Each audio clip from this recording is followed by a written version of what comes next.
Congress of the United States. This is the dime on the former Republican whip and former Vice President of the United States of America. She knows of what she's thinking. She thinks this as well. There has never been a greater betrayal by a President of the United States of his office and his oath of Constitution. To the Constitution. This is not a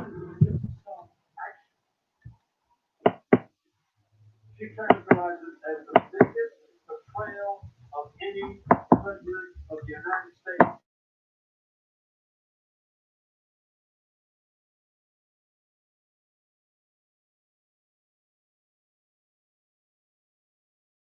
This guy here who doesn't know what's going on, it's John Cacho, who is the ranking Republican on the Homeland Security Committee.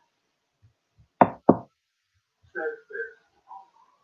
Leave a computer alone, The please. United States to incite this attack without consequences, threat to the future of democracy. Leave that computer alone. On your side of the aisle. On their side of the aisle, Mr. Speaker. It reflects the sense of outrage, the sense of historic dissimilarity from the actions of any previous president. And then Mr. Adam Ginsburg, member of the Anti-Terrorist Committee, the senior member from Illinois. So I have a member from Wyoming, a member from Illinois, and a member from New York. There will be others on this bill who will join me.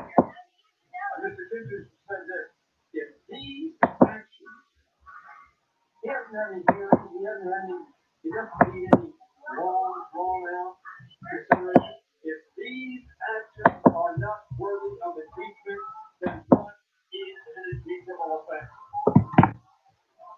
There is no doubt in my mind that the President of the United States Trump is oath and incitement against the right. I tell my friend, Mr. Speaker, a gentleman for whom I have great respect, he is my friend, and I say that I just as rhetoric as we say in this court. The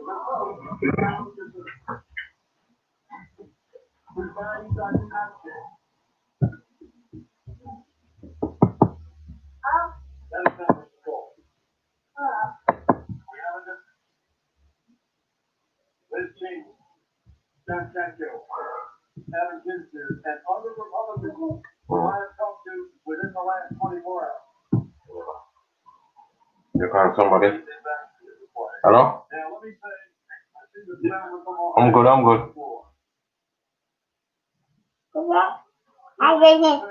What do you need?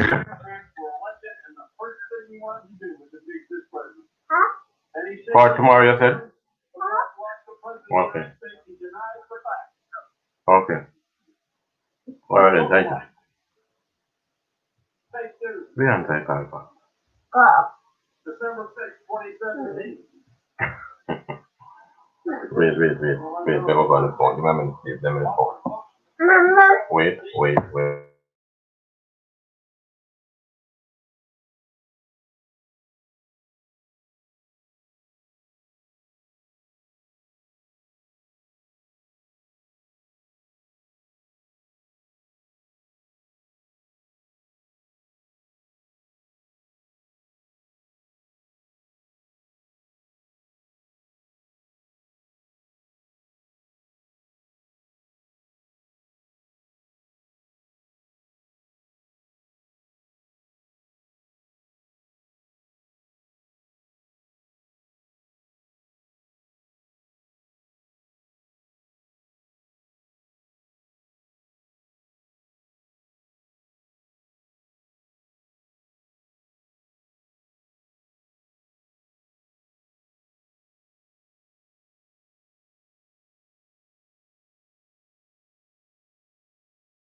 July 17th, the majority of Democrats voted to table that resolution.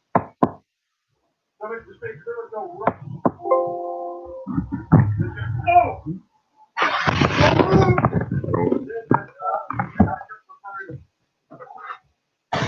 Was on July 26th, 9 days later. I call that the aha moment. Yes, I knew what I thought, but that was proof. And the gentleman, some gentlemen have more money because after all, we do the from coming forward. And this president has done everything he can to intimidate whistleblowers. People who came forward and told the truth. And we had witness after witness after witness who confirmed what the whistleblower brought to our attention. So the reason I rise today, and I'm going to speak on the resolution itself at some later time, is to recognize the contributions that Al Green of Texas has made to getting us to this place. And I just want to, I'm not going to read all of the resolution, but I want to read some excerpts from the resolution he has introduced. We won't be considering his resolution. We'll be considering Mr. Cicilline and over 200 others who have signed on to the resolution. Mr. Green had a resolution been introduced, resolved that Donald Trump, President of the United States, is impeached for high crimes and misdemeanors, and the following articles of impeachment be exhibited in the Senate. Article 1 says, in his conduct with the President of the, in his conduct while President of the United States, unmindful of the high duties of his high office and dignity and proprieties thereof, and of the harmony and courtesies necessary for stability, to which my friend spoke, the gentleman from Oklahoma, Donald John Trump, in violation of his constitutional intent, oath faithfully to execute the office of president, has harmed the society of the United States, brought shame and dishonor to the office of the President of the United States, sowing discord among the people of the United States by weaponizing hate for political gain. He went on to say on January 6, 2021, in a speech at the National Mall, President Donald Trump weaponized the hate and resulted in violence, the deaths of multiple people, an assault on democracy, and an insurrection against the capital of the United States of America by inciting a mob. Who said that? Liz Cheney said it, and Al Green said it. Infected with white supremacists, carrying a rebel flag, erecting a gallows structure with a noose, wearing shirts and hateful messages, such as Camp Auschwitz, work brings freedom, and MAGA, Civil War, January 6, 2021. MAGA, Civil War. They had the hats on of the army of MAGA, which I refer to as Make America Greed Again. We grieved at Fort Sumter. We grieved on December 7th, 1941, and we grieved on 9/11. And yes, we grieved on January 6th of this year. He goes on to say what the president told this mob that Liz Cheney said was recruited by the President of the United States. And I quote, this is the president talking to this mob. All of us here today do not want to see our election victory stolen by a bold and radical left Democrats, like the Secretary of State in Georgia and the governor of Georgia, which is what they are doing, and stolen by the fake news media, inciting, riling up, creating anger with the fake news and lies that the President of the United States said to these folks. That is what they have done and what they are doing, the president continued. We will never give up. We will never concede. It doesn't happen. You don't concede when there's theft involved. So what did they do? Incited by this president, as Liz Cheney said, as John Katko said, as Adam Kinzinger said, and frankly, what Secretary Chow acted upon, and what the Secretary of Homeland Security acted upon, and what so many others in the administration have acted upon. Disgusted, dismayed, and disheartened by what their president had done. They got out. They quit.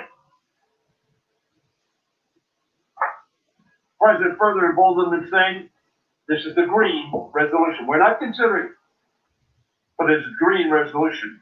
The president further emboldened in saying, you will never take back our country with weakness.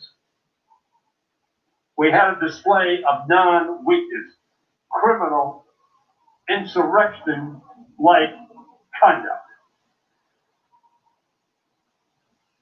recruited by and deployed by the President of the United States to come to this Capitol and stop the steal. The steal, of course, was we assembled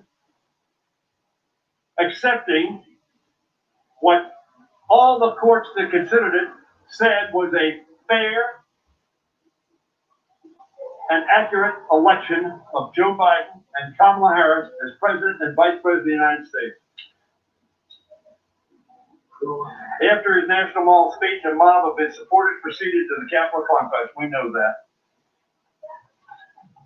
And so Mr. Green's resolution ends with, wherefore, to prevent national harm to our society, Donald J Trump by such conduct warrants immediate impeachment trial and removal from office and disqualification to hold and enjoy any office of honor, trust, or profit under the United States Constitution and the 14th Amendment. So in conclusion, Mr. Green is going to speak after me, but in conclusion, Mr. Speaker, let me tell my friend Mr. Cole, I've been here some time, he has as well. I've served with Ronald Reagan, with George H.W. Bush, and George Bush. I had respect for all of those presidents. They cared about our country, they honored our Constitution, and they executed the duties of their office consistent with the Constitution and laws of our country. That is not true of this president. And therefore, he ought to be removed. And we have that opportunity to do so. Is there a little time left? Yes. But it is never too late to do the right thing. I yield back to balance my time. Gentleman from Maryland yields. Gentleman from Massachusetts is recognized. At this point, I'd like to yield 1 minute to the gentleman from Texas, my good friend, Mr. Green. Gentleman from Texas is recognized for 1 minute.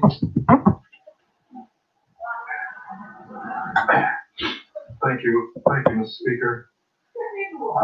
I had tears to well in my eyes as I heard Mr. Hoyer, and I know that hearts are hurting. It's a very sad time in the history of our country. No one is celebrating. No one wants to see this occur. I was at the Rules Committee by way of Zoom. I was there for the entire hearing. Those members on the other side, this is something that they understand and they take seriously. Regardless as to what's said, I could sense that they're hurting too.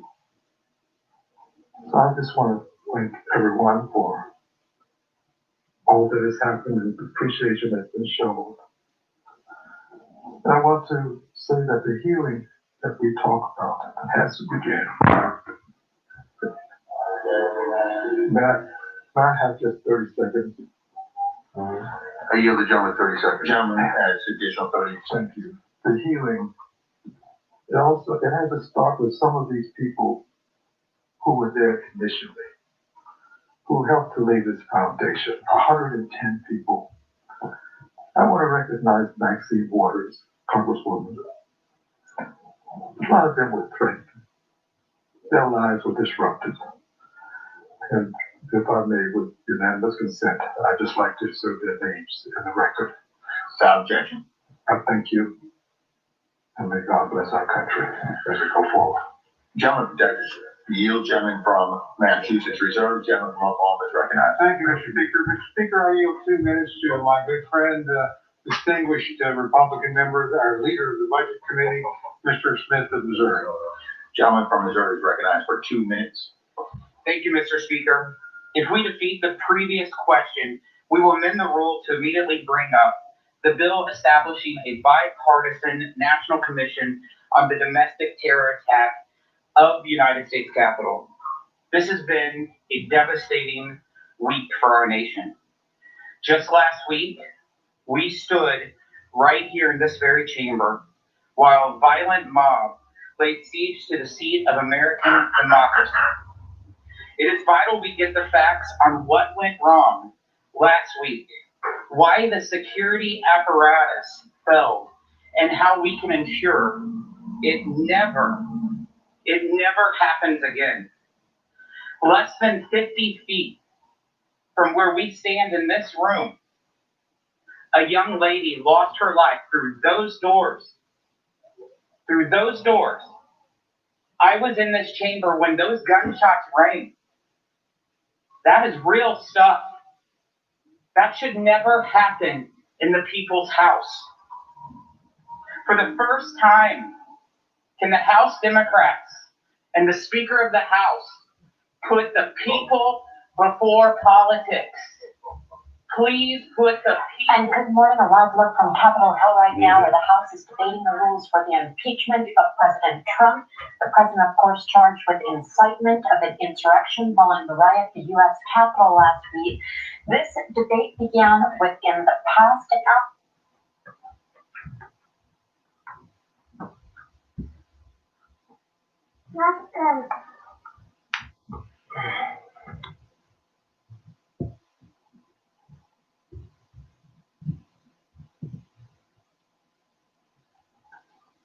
Impeachment. This will only bring up that hate and fire more than ever before. Have a conscience. Put the people before politics. Gentleman from Oklahoma is recognized.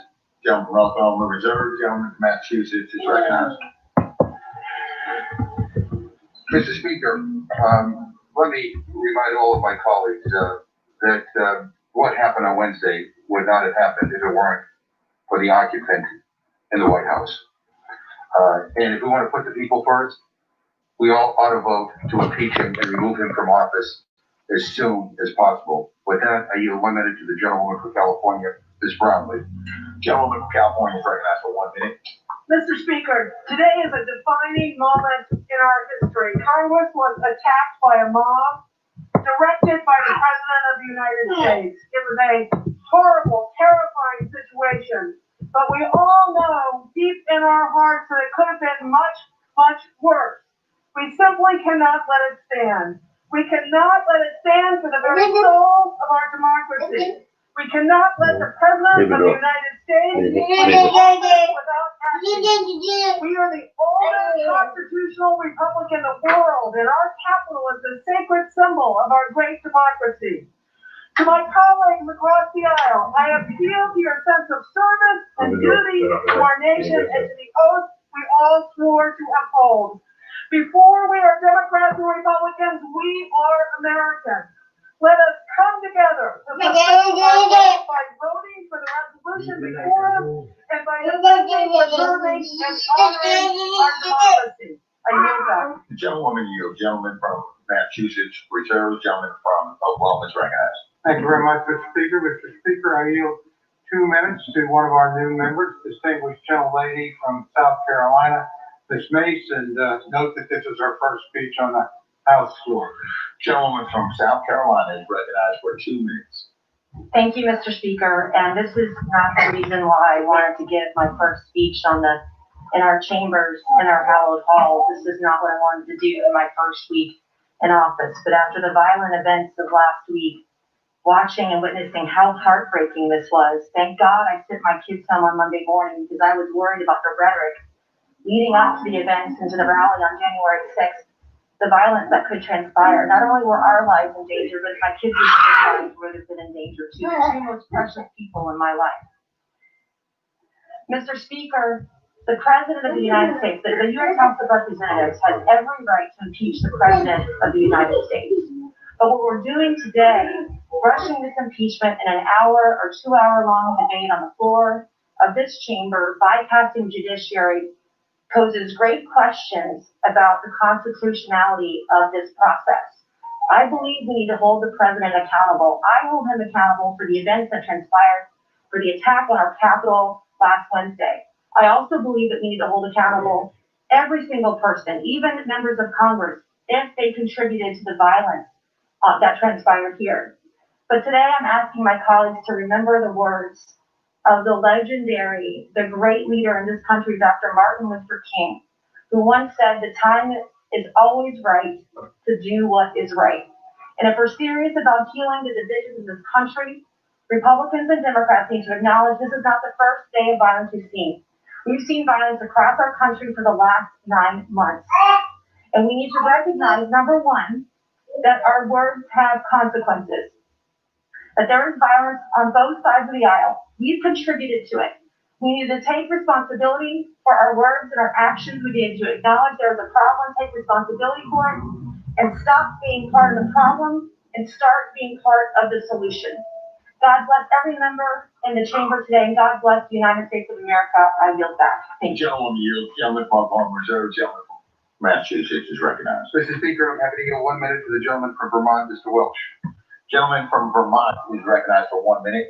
Mr. Speaker, our government is founded on the principle all power flows from the people. Donald Trump challenged this principle in 2 ways: deceit and violence. The deceit is repeated and based on the assertion of an electoral fraud. The violence, the attack on the United States Capitol on January 6th. The mob was assembled by Donald Trump, incited by Donald Trump, and in service of Donald Trump's effort to overturn through violence what he lost at the voting booth. The violent mob reached the Capitol, killed and injured Capitol police, threatened the Vice President, members of Congress, and staff, all to obstruct the peaceful transfer of power. If we want unity, we must have accountability. So the question before this Congress, will Congress condone through acquiescence or condemn through impeachment Donald Trump's violent acts to overturn the election? Gentleman, Congress time must expired. impeach. Gentleman from Massachusetts I yield is back. reserved. Gentleman from Oklahoma is recognized. Thank you very much, Mr. Speaker. Mr. Speaker, I yield 2 minutes to distinguished Republican leader of the Judiciary Committee, Mr. Ohio. Gentleman from Ohio is recognized. Thank the gentleman for yielding, Mr. Speaker. In his opening remarks, the Democrat chair of the Rules Committee said that Republicans last week voted to overturn the results of an election. Guess who the first objector was on January 2017? First objector, the Democrat chair of the Rules Committee. And guess who objected to? Alabama. The very first state called, Alabama. President Trump, I think, won Alabama by like 80 points. Actually, he won it by 30 points. They can object to Alabama in 2017, but tell us we can't object to Pennsylvania in 2021? Pennsylvania, where the state Supreme Court just unilaterally extended the election to Friday?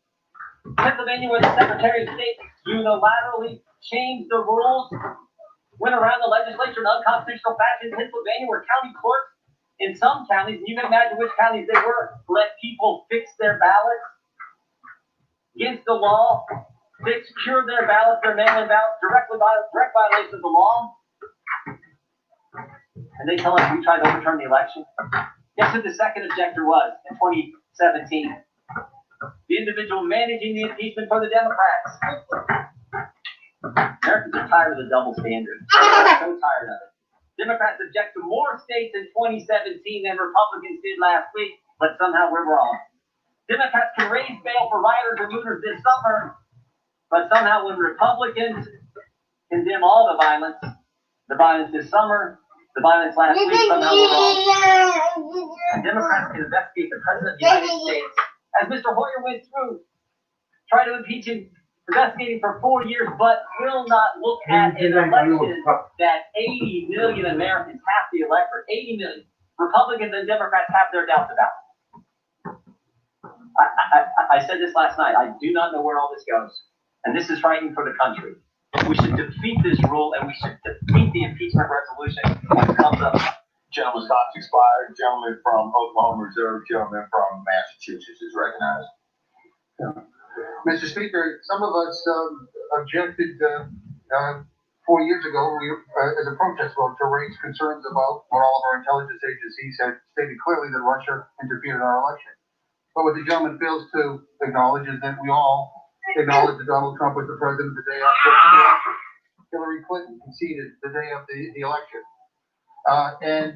None of us push conspiracy theories like some of my friends on the other side of the aisle have been doing in this president, that somehow the president wanted a landslide.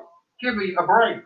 You know, yesterday in the Rules Committee, I asked the gentleman from Ohio if he would just say 5 simple words. And he was talking about healing. The 5 simple words that you could say that would help heal this nation that the election was not stolen. That's it. 5 simple words. He refused. He said he never said the election was stolen. Well, the evidence shows otherwise. Let me quote from this Dana Milbank piece entitled 5 pesky little words keep stumping Jim Jordan. And Mr. Speaker, the bottom line is this. This Capitol was stormed. People died because of the big lies that were being told by this president and by too many people on the other side of the aisle. Enough. People should be outraged as to what happened. It was unforgivable, unconscionable. And coming up on his floor and talking about whataboutism and trying to make these false equivalencies, give me a break. The President of the United States instigated an attempted coup in this country. People died. Everybody should be outraged, whether you're a Democrat or Republican. If this is not an impeachable offense, I don't know what the hell is. This president is not fit to remain in office. With that, I yield 1 minute to the gentleman from Oregon, Mr. DeFazio. Gentleman from Oregon is recognized for 1 minute. Thank you, gentlemen. This was not a one-off. It was a long time coming. It was part of a plan to Trump's campaign strategy was if the election, the only way we can lose is if it's stolen. If it's stolen, it's fake. It's stolen, repeated by many of his fellow travelers on that side more than 150 times by Trump over the summer. Then they litigated to disqualify voters. That didn't work. Then they litigated to throw out ballots. Well, that didn't work. Then they attempted to delay the count and split the state legislature. Well, that didn't work. Last case, the president called down to Georgia and said, "Can't you find me more votes?" And then one last desperate plea. Stop the January 6th certification. And the president talked about that on September 26th. He said, you know, if it goes to Congress, there's 1 vote per state, and we have an advantage. So I think this was part of a plan to disrupt the Electoral College of the United States. Giuliani, trial by combat. Trump, never take back our country with weakness. You have to show strength. You have to be strong. If you don't fight like that, The gentleman will suspend. The gentleman is no longer recognized. Gentleman from Oklahoma is recognized. Thank you very much, Mr. Speaker. Mr. Speaker, I yield 3 minutes to my good friend, the gentleman from Pennsylvania, Mr. Reschenthal, and new member of the Rules. Gentleman from Pennsylvania is recognized for 3 minutes. Thank you, Mr. Chairman. I'm deeply troubled by last week's attendance at the Capitol, and I pray for the families of Officer and Officer Liebengood. As I have been saying all summer long, violence and rioting has no place in America, and the criminals responsible for last week's rioting must be brought to justice. At a time when our nation is still healing, we must seek out issues to work on that unite us, rather than issues that further divide us. I was greatly encouraged to see our country unite in condemnation of last week's lawlessness and the rioting. I am further encouraged that despite my Democrat colleagues' claims to the contrary, President Trump is committed to a peaceful and uninterrupted transfer of power. But that's not good enough for my colleagues across the aisle. With just 7 days left in President Trump's term, they are fast-tracking impeachment proceedings, a move which will no doubt further divide an already fractured nation.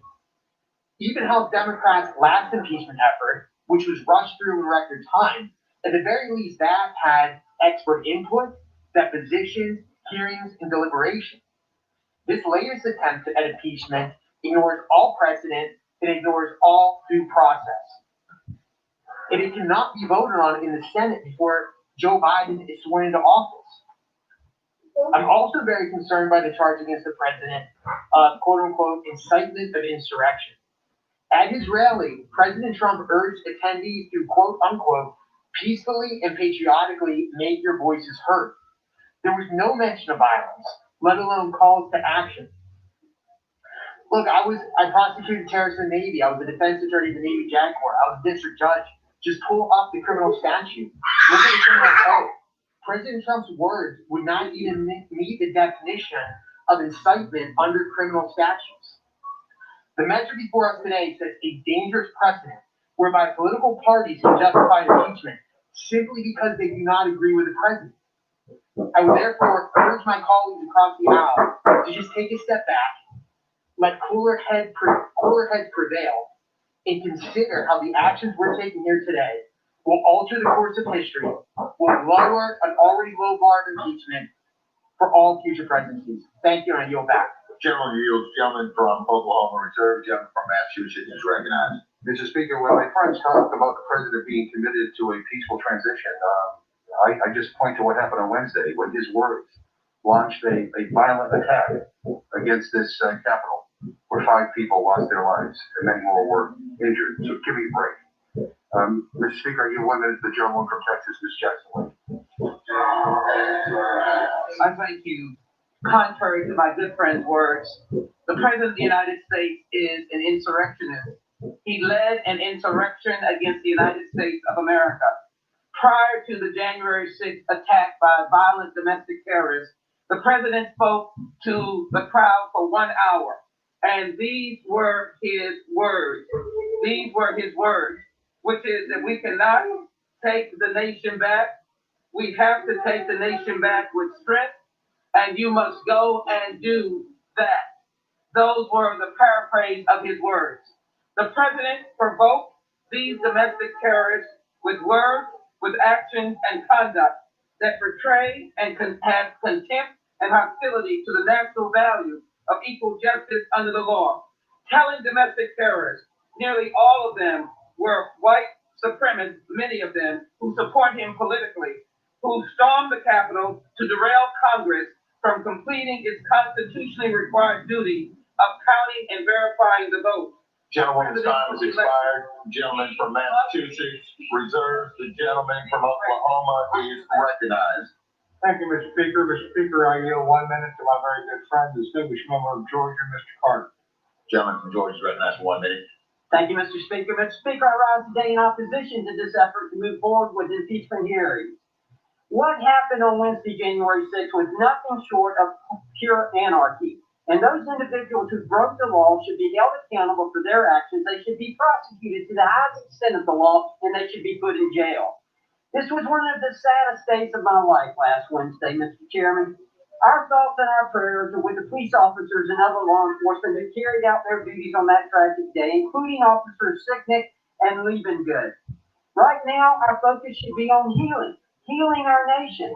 With so many upset and dismayed at the actions of last week, it's our responsibility to chart a path forward to subdue the growing animosity and find ways to heal our country. Unfortunately, I don't believe this resolution will achieve those goals, especially 7 days ahead of the inauguration. This is very serious and concerning effort during such a tense and fragile time in our country. I urge my colleagues to consider how this will further entrench people during such a tense time. I cannot support this. The gentleman will suspend. All members are reminded to wear face coverings while on the floor. All members and staff should be wearing face coverings while on the floor. Gentleman yields. Gentleman from Oklahoma, reserved. Gentleman from Massachusetts is recognized. Mr. Speaker, you have 1 minutes to the gentleman from Texas, Mr. Dodd. Gentleman from Texas is recognized for 1 minutes. For years, Donald Trump has honored thugs worldwide who suppress democracy. For months, with a daily diet of lies, he has made clear his refusal to accept any election in which he was not the winner. After failing completely in his repeated attempts to intimidate both Republican election officials into committing fraud and Republican appointed judges into ignoring our Constitution, he made a desperate attempt last week to block the final election count and prevent the peaceful transition of power essential to democracy. Trump basically attempted to overthrow the government, to violently overthrow the first branch of government, this Congress. Like his deadly reaction to the pandemic, he totally bungled the deadly attack. Both his frenzied, riotous mob and his congressional enablers were defeated. America, we did stop the steal.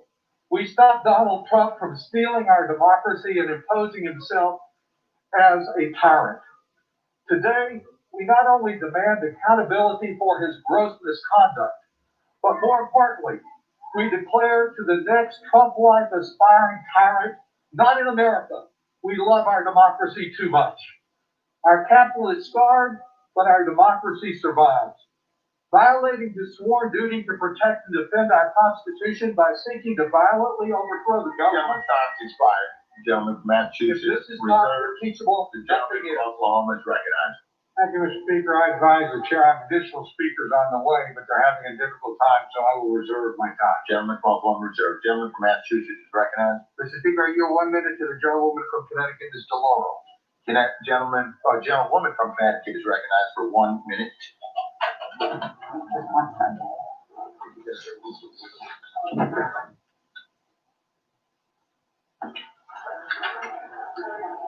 On November 3rd, the American people voted overwhelmingly for Joe Biden and Kamala Harris to serve as President and Vice President of the United States. The country was about to enter a new era with great hope for change. And yet, with a decisive mandate and majority, the President used untruthful claims to end the completion of a constitutional process of collecting the electoral votes, making Joe Biden President of the United States. Not accepting the will of the American people, the President unleashed the most horrific violence that overwhelmed the security forces at this Capitol, which was overrun for the first time since 1812, putting the lives of so many at risk. Indeed, a day of infamy. This impeachment will be viewed as a transcendent vote where all will be judged. Vote to impeach the President of the United States, Donald J Trump, and I yield back. Gentleman yields. Gentleman from Massachusetts reserved. Gentleman from Oklahoma is recognized. I continue to reserve, Mr. Speaker. Gentleman from Oklahoma reserved. From Massachusetts is recognized.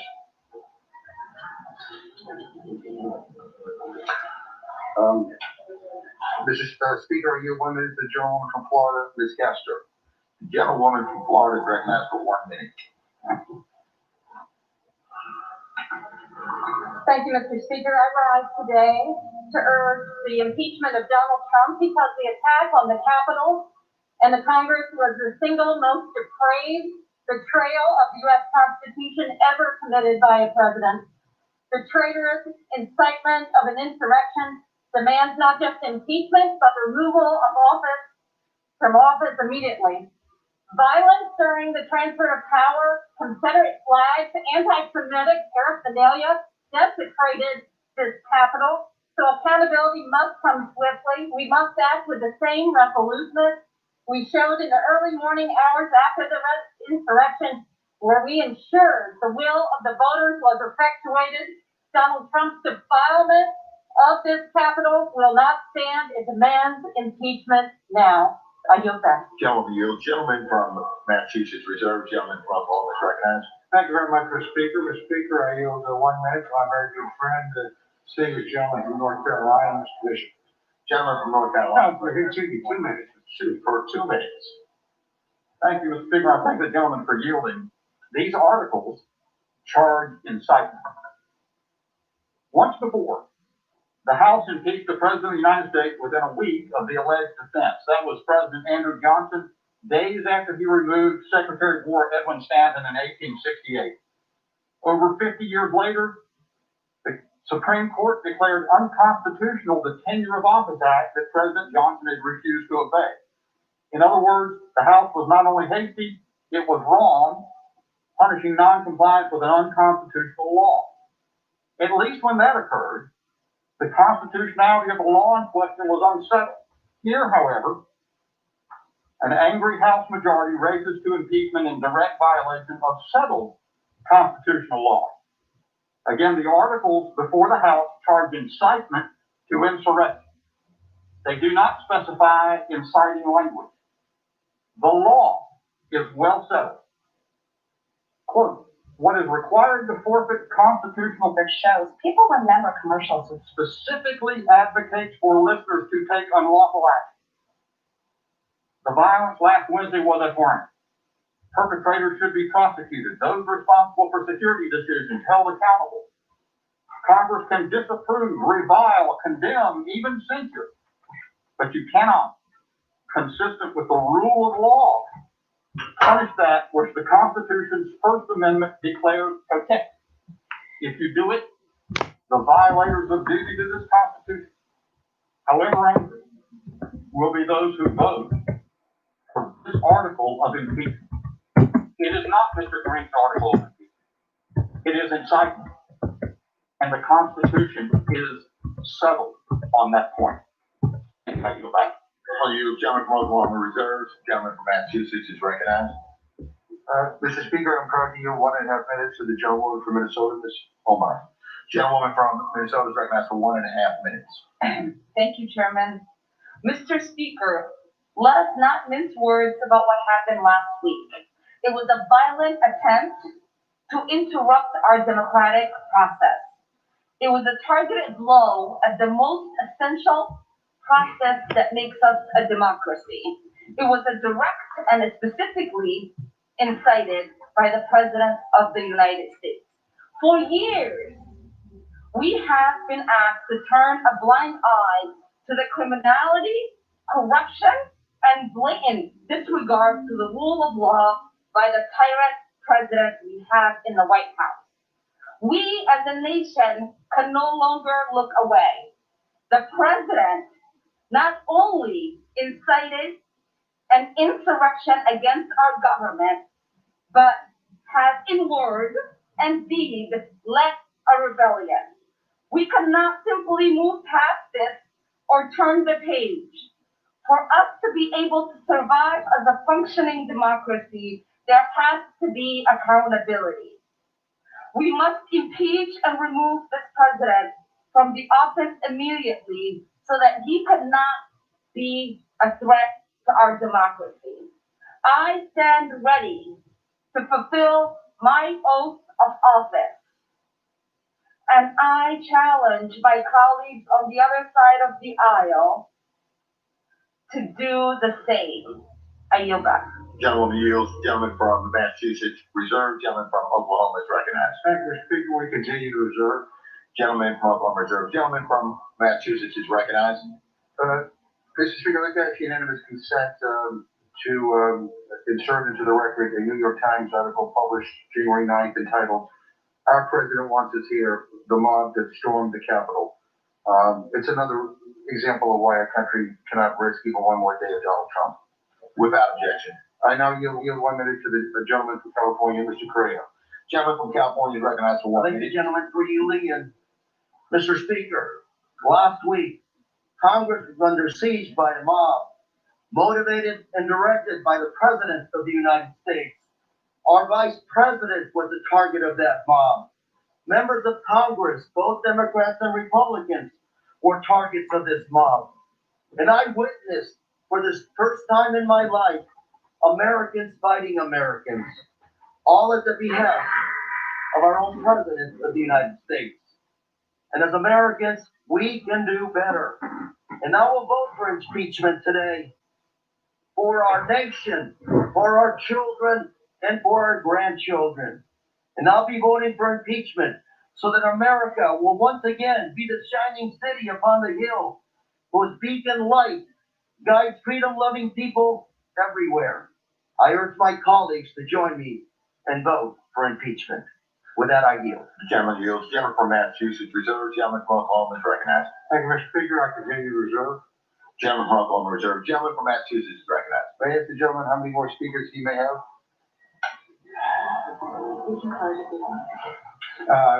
Whenever the gentleman is prepared to close, we'll close. We were hopeful that one of our speakers could arrive in difficult circumstances. They're just having a hard time getting here. I think we've exhausted all of our speakers, Is my friend prepared to close? yes. And then I'll close. Gentleman from Oklahoma is recognized. Thank you very much, Mr. Speaker. Mr. Speaker, I yield myself the balance of my time.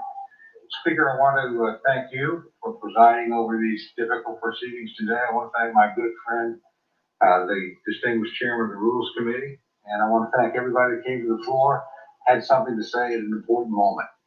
And I think the debate, while spirited, reflected the civility and decency of the institution that we're all privileged to be part of. And I'm very proud to have been part of it, very proud of all the members and the manner in which they participated.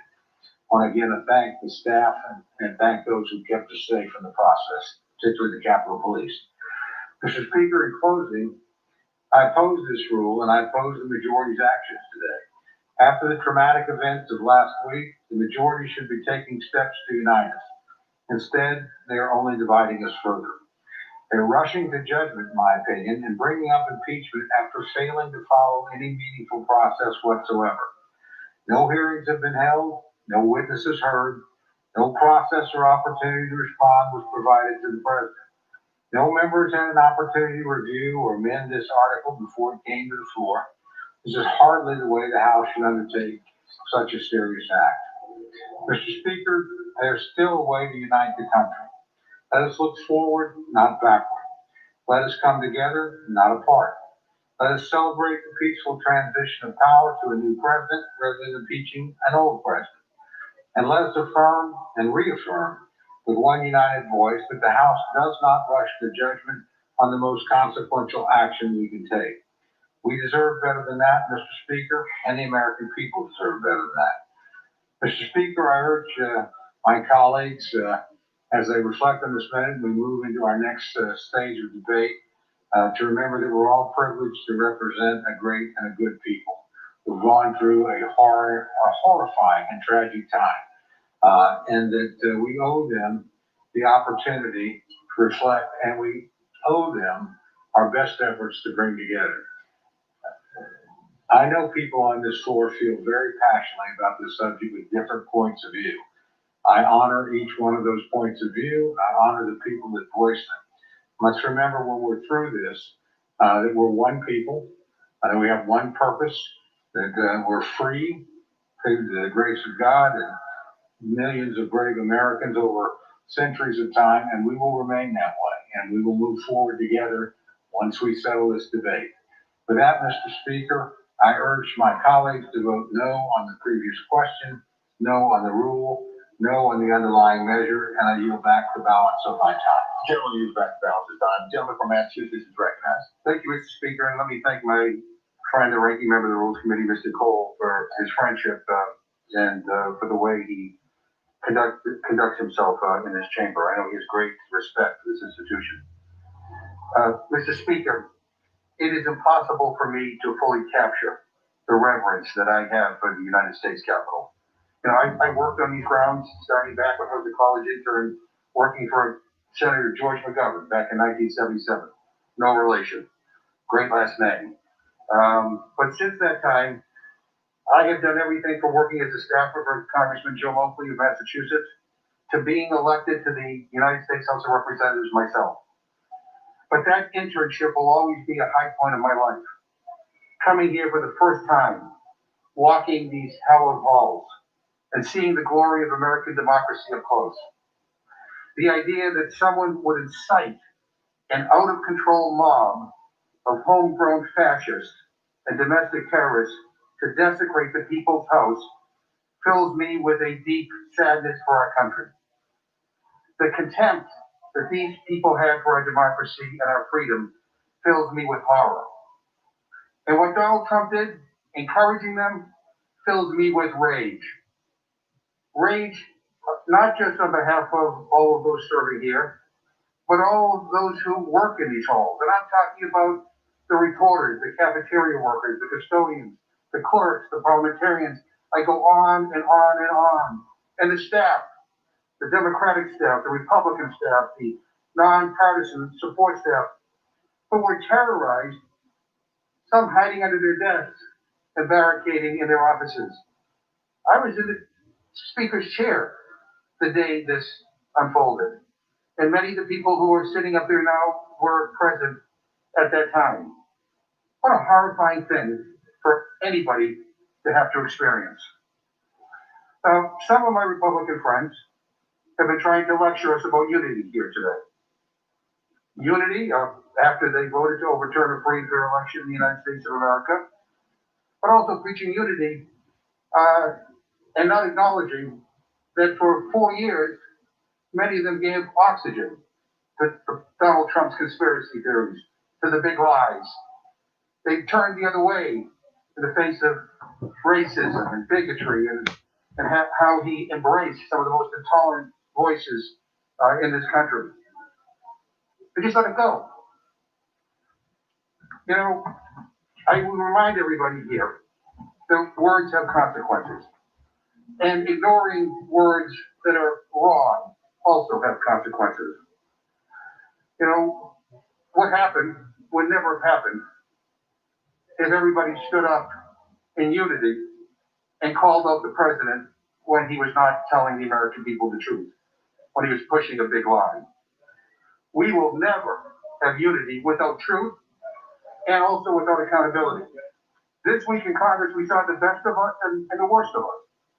Some of my colleagues have shown that they will defend this president no matter what he does. There's nothing that he could do that would dissuade them from all of support. But some are standing up and doing the right thing under tremendous pressure.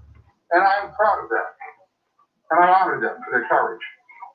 This impeachment resolution outlines the truth of what Trump did. It is time that this Congress now holds him accountable for his words and for their devastating impact. Last week, we took an oath to protect this nation. As history calls on us today, I pray that we all have the moral clarity to uphold it here today. With that, Mr. Speaker, I yield back the balance of my time, and I move the previous question on the resolution. The question is on order and the previous question on the resolution. Those in favor say aye. Those opposed, no. Oh, In the opinion of the chair, the ayes have it. Mr. Speaker, on that, I would request the yeas and nays. Pursuant to section 3S of House Resolution 8, the yeas and nays are ordered. Members will record their votes by electronic device.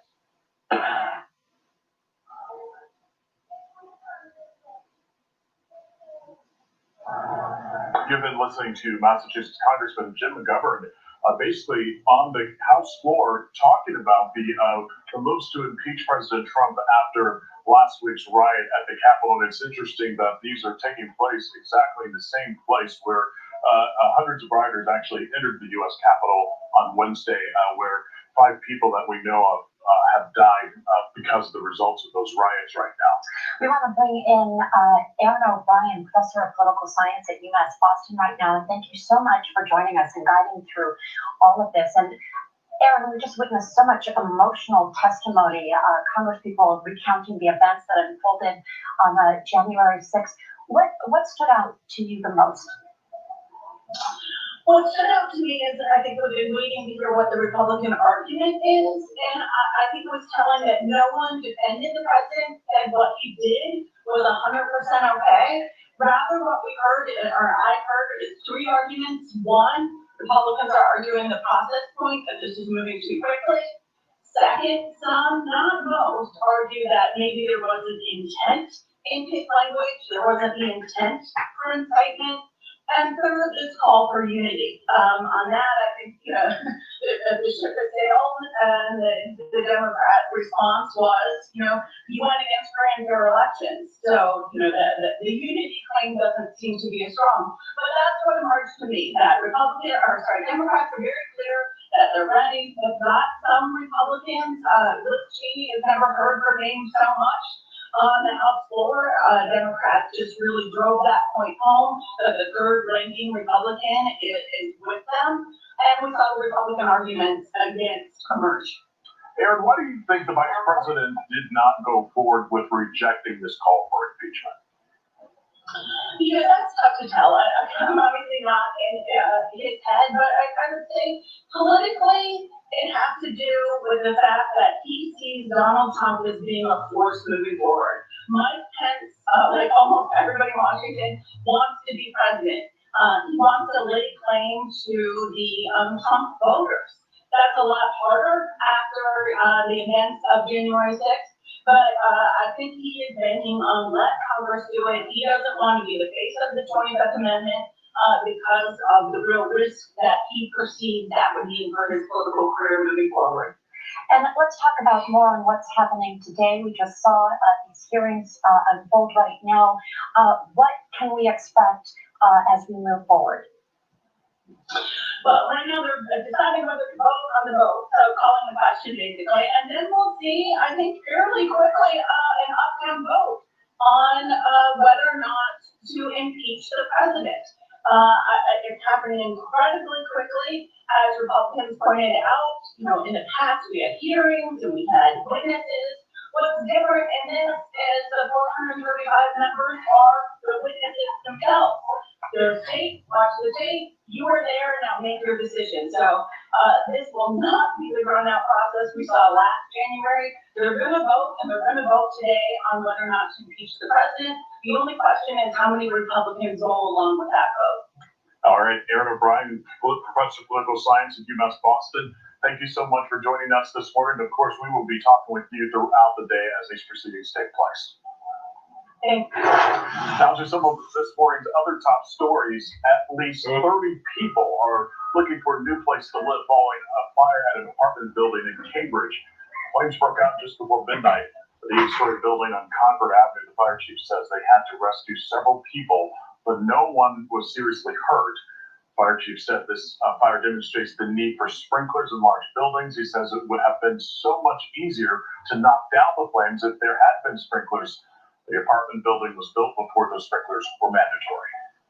The CDC now encouraging states to open up vaccinations to everyone over the age of 65. The Trump administration also pushing states to expand where people can actually get their shots, to include community centers as well as pharmacies.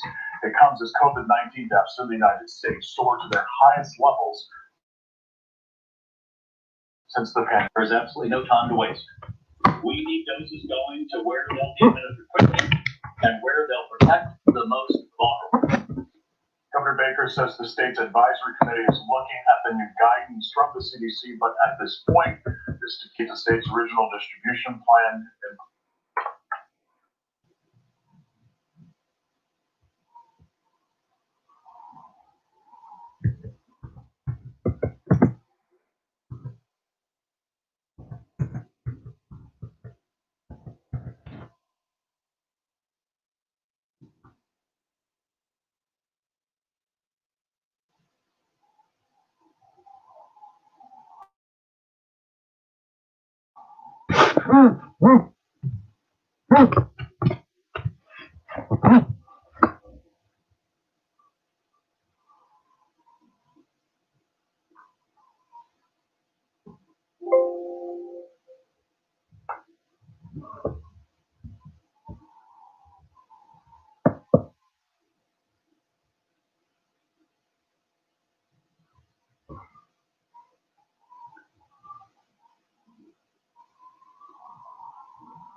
impeachment here, because if Democrats decide once they have the gavel that they want to move much faster, they'll get that final say. So it's very interesting that right in this moment we're going to be seeing potentially this article of impeachment in the hands of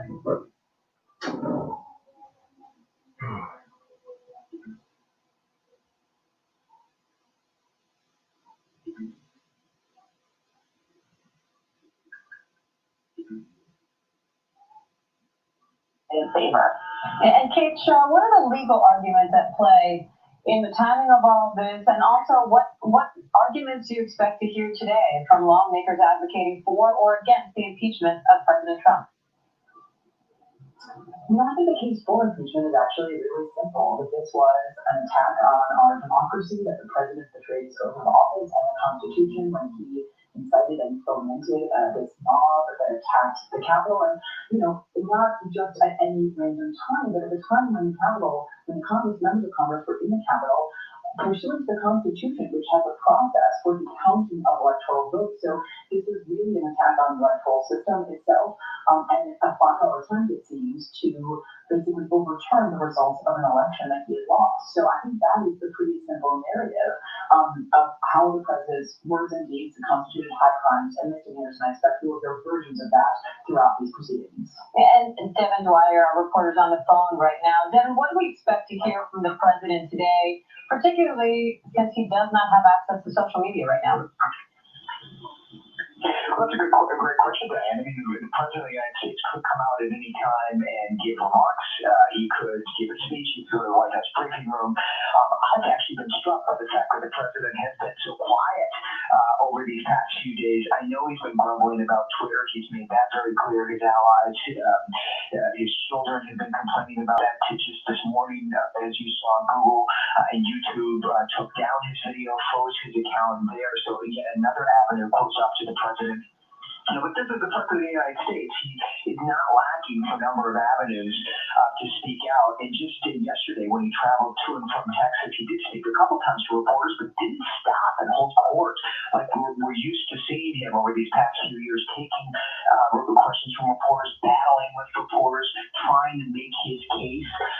So it's sort of an interesting moment here with the President in terms of his own communication strategy. He's someone who has not shied away from the press, not shied away from the microphones, and yet if he wanted to, he could certainly be engaging here in rhetoric, and perhaps it's a sign he's been chastened a bit after the conversations with Republican leaders that we've seen. And as Catherine Folders and others on our team were reporting, he's really a man on an island. I mean, there is not a lot of staff around him right now as this is all going down, this historic moment, and the President is really a man that's lonely in the White House. To read Louise's.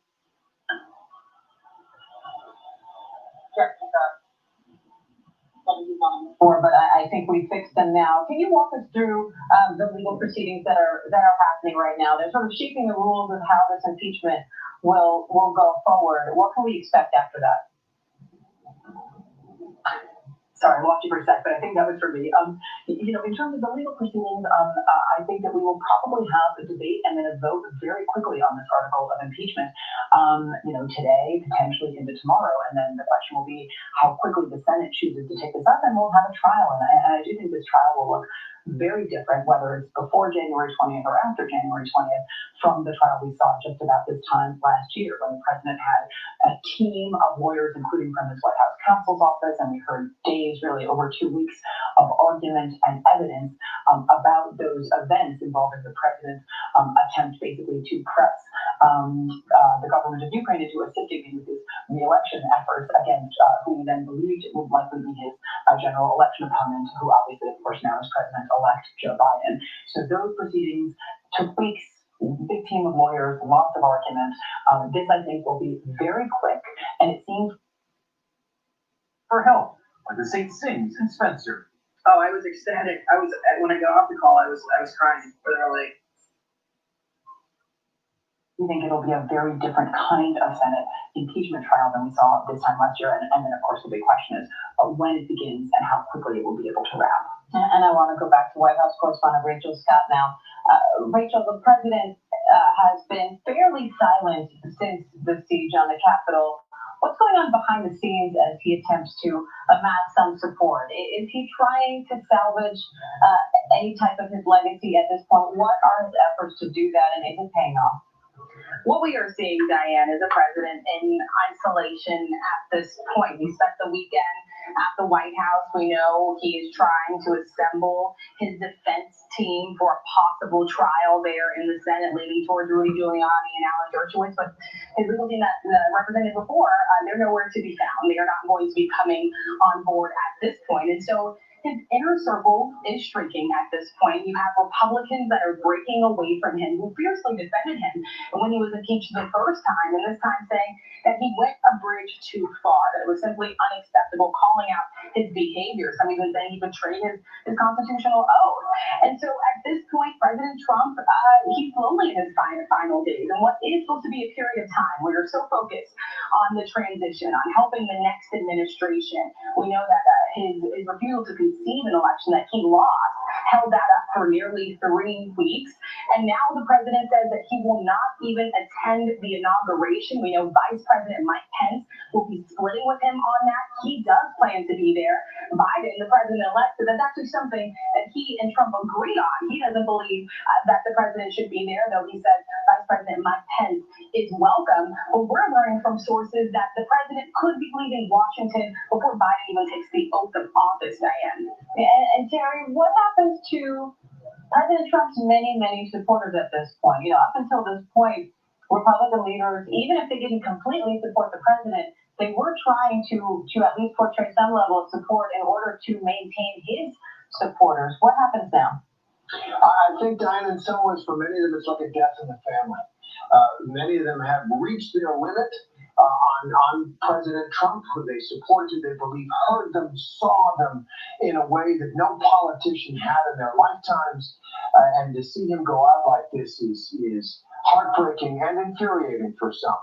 There will be, I think, a hardcore of Trump supporters who believe this was an injustice and perhaps act on it in ways that are, once again, contrary to our traditions. They could, they're concerned about violence right now. That's why you get National Guard sleeping in the Capitol, because President Trump's supporters are, at this point, still not willing to accept our democratic processes even after the attack. But I think overall, it's going to be up to the Republican leadership, to the next generation of Republicans, which is probably not going to include people like Ted Cruz and Josh Hawley, who cozied up to this insurrection, who tried to use its energy for their own personal political purposes and cynical matters. I think there's going to be a way of approaching these voters who still want to be seen and heard, who still believe the culture and the political leadership is against them. They're up for grabs post Donald Trump. I think it's going to be a hard transition, because the first thing that has to happen is an acceptance and then the grieving process. And I think that's what we're going to see with a lot of Republicans. All right, and I want to go to Kenneth Moton, who's there outside the Capitol. Kenneth, you heard Terry referring to National Guardsmen sleeping inside the Capitol. That's how many are staffed right now. That's how long their shifts are. Walk us through what you're seeing and what is new about the security right now outside the Capitol. Diane, we just got some more information about the National Guard troops. So first, I want to walk you over there to show you this unprecedented row of troops who are on the scene here. I'm walking across Constitution Avenue right here at the Capitol, right there. This row here, this sidewalk where you see this fence and the barricades, that is a row of National Guard troops and a show of force like I've never seen before here at the Capitol. Take a look inside there and you see that they go all the way down Constitution here toward the Supreme Court. You just mentioned, Diane, about these National Guard members who are sleeping here at the Capitol. We just got some more information from a defense official who says that they're on breaks. That's the level of security we see here, where they need to be here around the clock. And so they need some breaks. They need some nap time. They need to sleep. But they've got enough here for complementing the Capitol Police and Secret Service that they can take these breaks, take this time to get some sleep. Also, we understand there are currently more than 6,000 National Guard troops who are around this Capitol right now. The plan is to have up to 10,000 by this weekend, 15,000 by Inauguration Day. Also, Diane, we've learned that last night the Guardsmen working here at the Capitol receive authorization from the Secretary of the Army to be armed. You see those rifles that are on their chest right there, they are armed. Typically when we see National Guard members here at the Capitol are out, not at war, not overseas. Typically when we see them on U.S. soil, they're not armed. They're here to help, obviously help security and other things. But because of this situation, because of the intensity and what we saw 1 week ago, these National Guard members are armed right now. Now, according to defense official we spoke with, this was at the request of federal and local officials based on potential threats. The authorization for the Guardsmen to be armed is only for the Capitol. And as other Guardsmen arrive and are allocated to assist DC police, they will assist with traffic control and they will not be armed. So it's safe to say that the Guardsmen at the Capitol will be armed all the way through the inauguration. And when speaking about the Guard overall, we can always, we can really just say that we're seeing men and women here who are doing their duty to protect this Capitol after that scene, a remarkable scene we saw 1 week ago. And many are questioning if we had seen this show of force 1 week ago, would we have had the same scene? Many experts are saying most likely not. Also, Diane, we're getting some information about the rules of engagement for the Guard. Our Louis Martinez, who's the producer over at the Pentagon, telling us that the Guardsmen being sent to D.C. are being called up under Title 32, which means they're authorized to do law enforcement, but that means they are supporting law enforcement. They do not have the authority to carry out arrests. That's something only civilian law enforcement can do. If threatened, they can hold someone until civilian law enforcement comes to arrest them.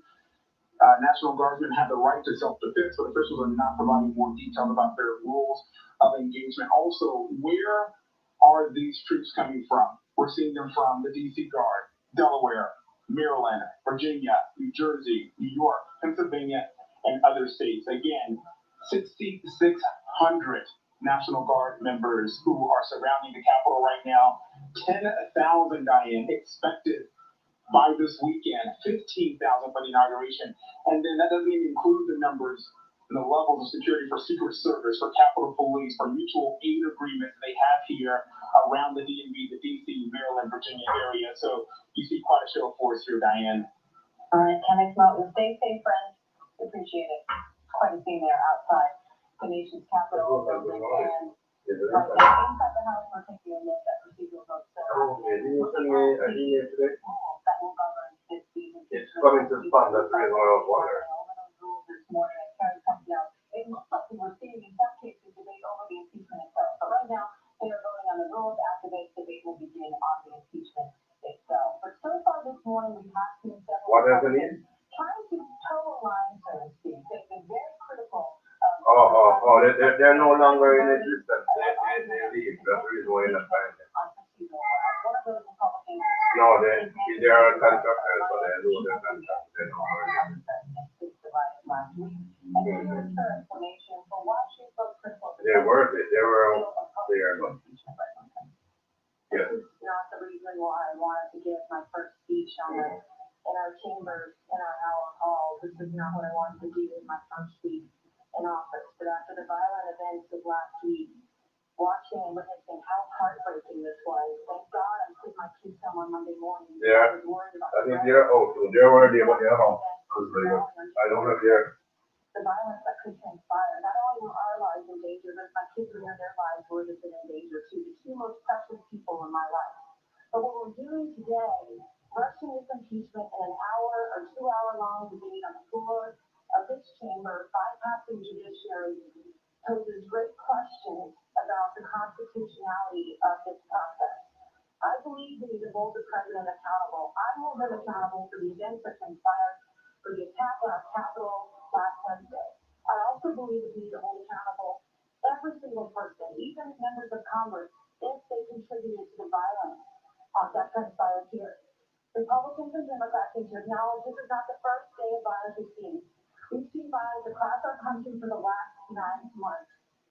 And we need to recognize, number one, that our words have consequences.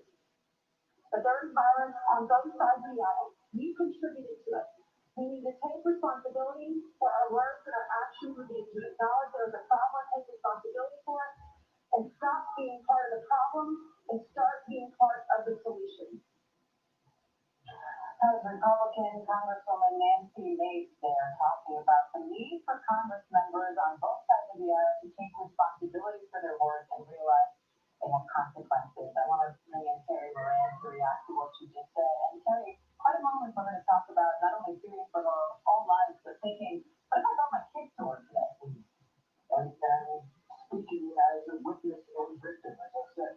And I thought it was cool. This is her first speech. She's just elected a moment of pride and joy and then accomplishment. And this is what she has to talk about. And she does make a case that I think will resonate with many Republicans that what President Trump did was wrong, maybe deplorable is one of the words he used, but that to impeach him will only continue this cycle of hatred and recrimination and division in the country. I think that is probably where the mainstream Republican Party is right now. The challenge we'll hear from some Republicans is that this isn't just a riot in Portland, as bad as those have been for the people living there. It went beyond that to an attack on our country, on our democracy, and that's different. That is what the framers had in mind when they put impeachment in the Constitution, what they called at the time political crimes, high crimes and misdemeanors, not things you find in the statute book necessarily, although they can be, but things that are dangerous to the society itself.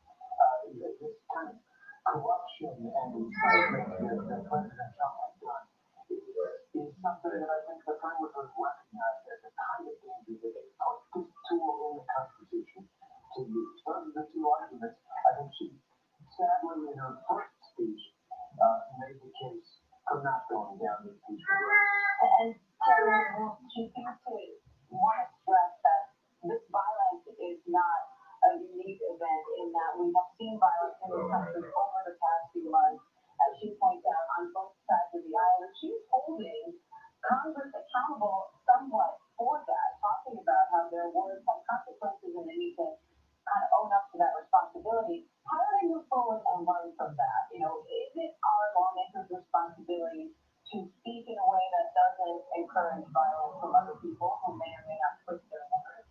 And how does Congress try to go about now healing and moving forward in a more unified way? Yeah, I think to answer your first question, I think absolutely. You have to take enough to defend the Constitution, which is more than just the words on paper, but the order that it represents. And then to use inflammatory language, to use language of hatred and depersonalization, dehumanization of the other side, then that really has to stop. That is an infection that has been raging in the Congress. We've had a lot of fights in Congress over the years, but things have gotten worse. And one of the things that Congresswoman Mace has just done is take a side and take a stand against people who are just telling lies about the previous election. She will not go along with that. That's one cure that needs to happen as well. But the thing that she did that I think must be objected to, there really isn't an equivalent between the Black Lives Matter protests and what happened at the Capitol. Yes, there was violence in both, but the vast bulk of the Black Lives Matter protests that we have seen, as found by the law enforcement officers on the places where they take place, the vast majority was peaceful. That this is a great tradition of American life, that people stand up and call for justice, call for us to live up to our ideals. There was violence associated with some of it was sporadic violence, but law enforcement will tell you that in most places, those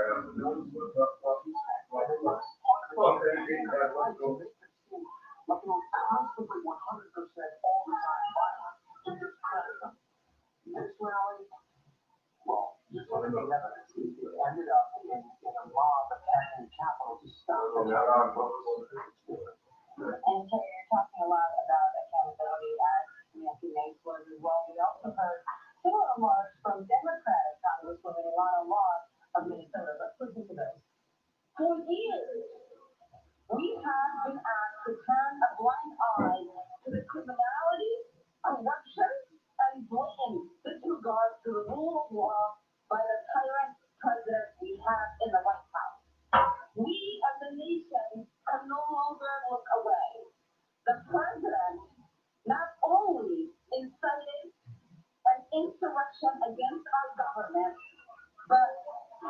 Lord and deed of rebellion.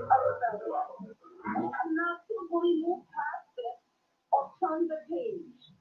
For us to be able to survive as a functioning democracy, there has to be accountability.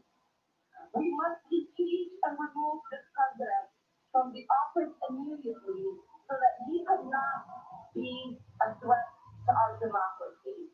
I stand ready to fulfill my oath of office, and I challenge my colleagues on the other side of the aisle to do the same.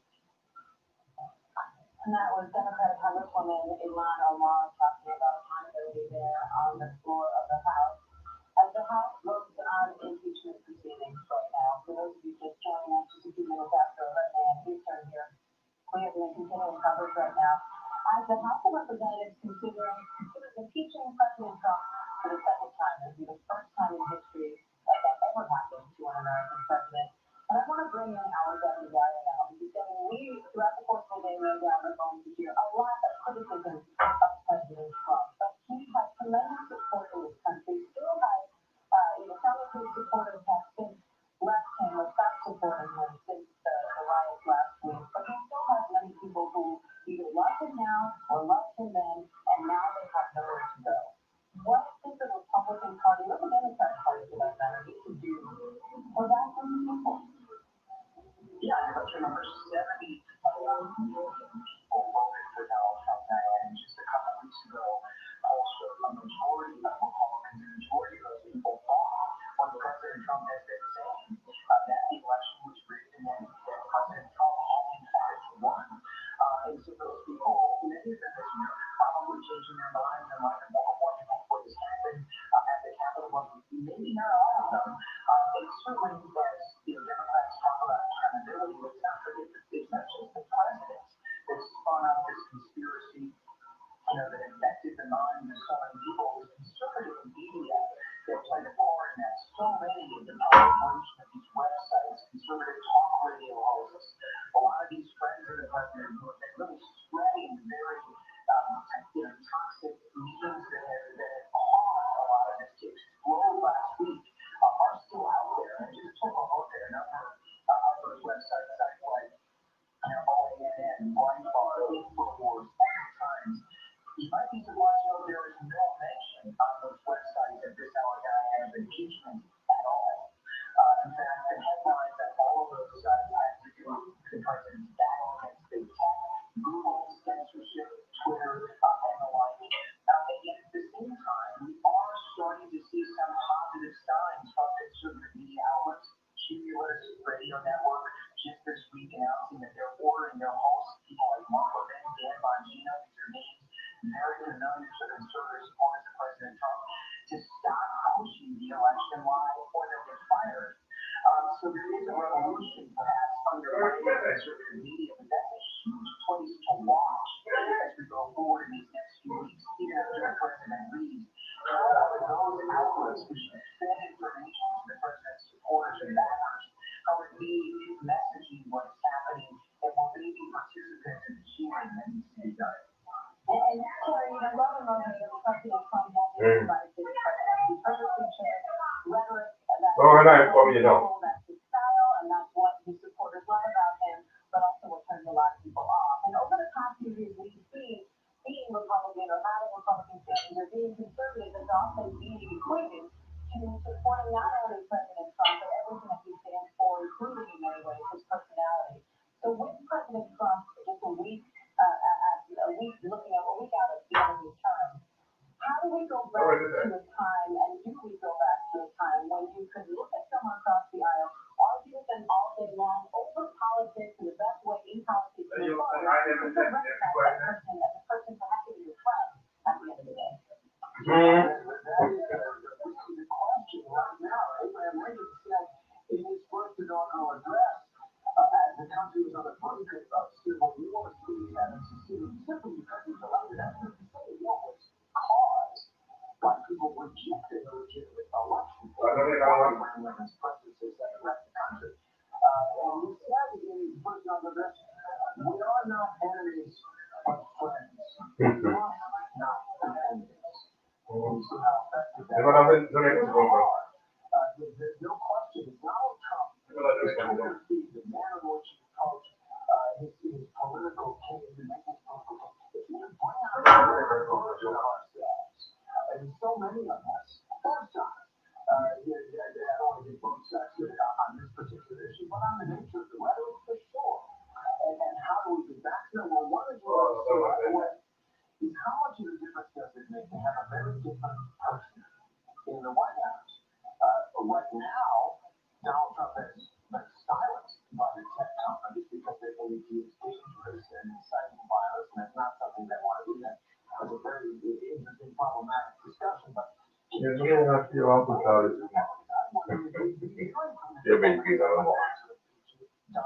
going to damn them, and perhaps it resulted in danger to them. And other social media. I think we're going to find out a very different man, Joe Biden, whatever else.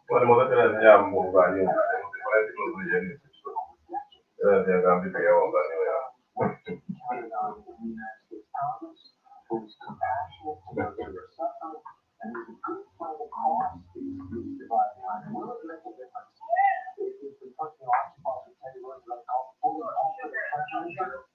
Is very different and calls it untrue. That's what they we'll see. We will find out in just 1 week's time. I want to go back to a moment from earlier in the morning there on the House floor. This is Democratic Congressman Steve Cohen talking about why he believes President Trump should be impeached.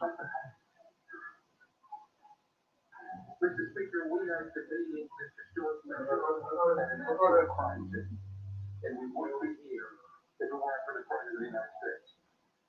On Wednesday, January 6th, Congress gathered here to fulfill our constitutional duty, tallying the Electoral College victories of President-elect Biden and Vice President-elect Harris after a free and fair election. This is largely a ceremonial role for Congress, one that sends a message to the world that democracy in the United States persists. But at a rally just a mile and a half down Pennsylvania Avenue, Donald Trump and his allies were stoking the anger of a violent mob.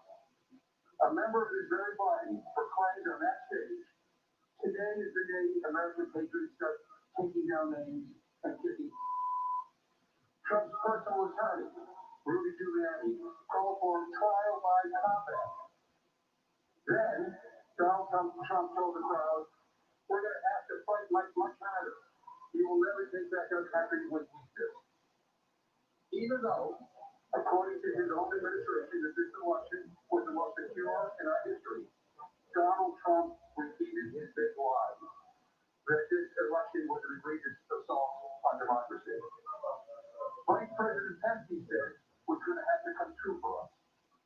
Trump then told his mob to walk down to the Capitol. The signal was unmistakable. These thugs should stage a coup so Donald Trump can hang on to power. The people's world began.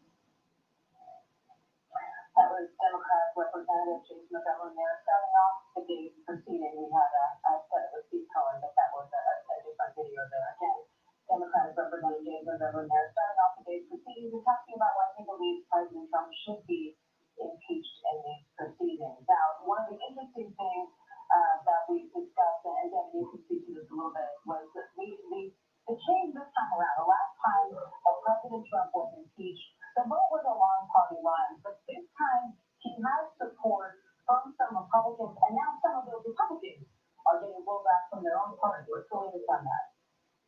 Yeah, there sure is, Diane. I mean, as we've been talking about, at least 5 House Republicans have come out now publicly saying they'll vote for impeachment. We expect the number to be much larger than that. In fact, one White House official last night said he expected that the number could be at least 24 Republicans breaking here. Liz Cheney, a member of the Republican leadership, sort of was the big one that came out yesterday. And, why is that so significant? Well, Liz Cheney is a member of the leadership of the House of Representatives, the Republican Party. Her family steeped in the history. Yes, a member of the establishment. Yes, someone who's been critical of President Trump, but a very shrewd politician, someone very well respected. And so the fact that she went along with Donald Trump for so many of these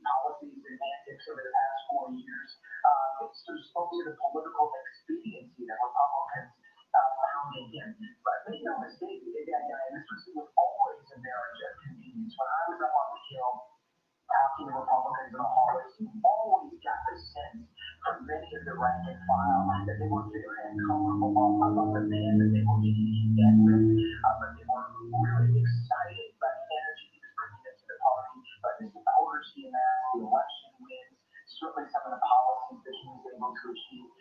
But what's fascinating yesterday, both Ms. Cheney, Mitch McConnell, Kevin McCarthy even saying things in private, all of this, pick your analogy, the dam breaking, the floodgates opening. This is a marriage that is breaking up, a political marriage. This was never a relationship between Republicans that was a personal one. It was never a lot of deep, widespread love of President Trump, the person, the man. There were not relationships there based on principle, philosophy, and government. It was one of convenience, political expediency. And as we've seen the numbers around President Trump's plunge, the majority of Americans now called for him to be removed before the 20th. It made it much easier for a lot of these Republican leaders to break away. And Liz Cheney is the biggest symbol among them so far. And the big question that they're all debating and waiting to see is whether she will sort of mark a bigger trend, and will we see that play out today in the floor? It's definitely worth watching. And Devin, Montana Republican Representative Matt Rosendale, who's a freshman, he released a statement last night calling on Cheney to resign as conference chair.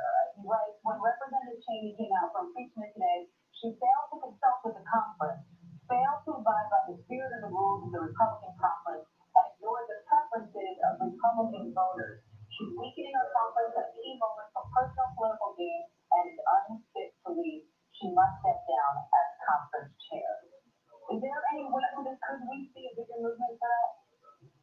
Well, there's always been a division in the Republican Party in the House. There's always been this cohort of more conservative members, Trump loyalists, if you will, and they are going to raise their voices. By no means is this over if and when President Trump is impeached later today. I mean, the Republican Party is going to be going through an identity crisis over the coming years. This is something that has been a long time coming. And we talked to some more seasoned members like Tom Cole, the ranking member of the Rules Committee, who we've heard from already today, and he's very nervous about how this is going to play out, how these younger members, more conservative members, are going to challenge the leadership, much similar to what we're seeing on the Democratic side with the diehard progressives, Alexandria Ocasio-Cortez, Elon Musk challenging Nancy Pelosi, the establishment of that.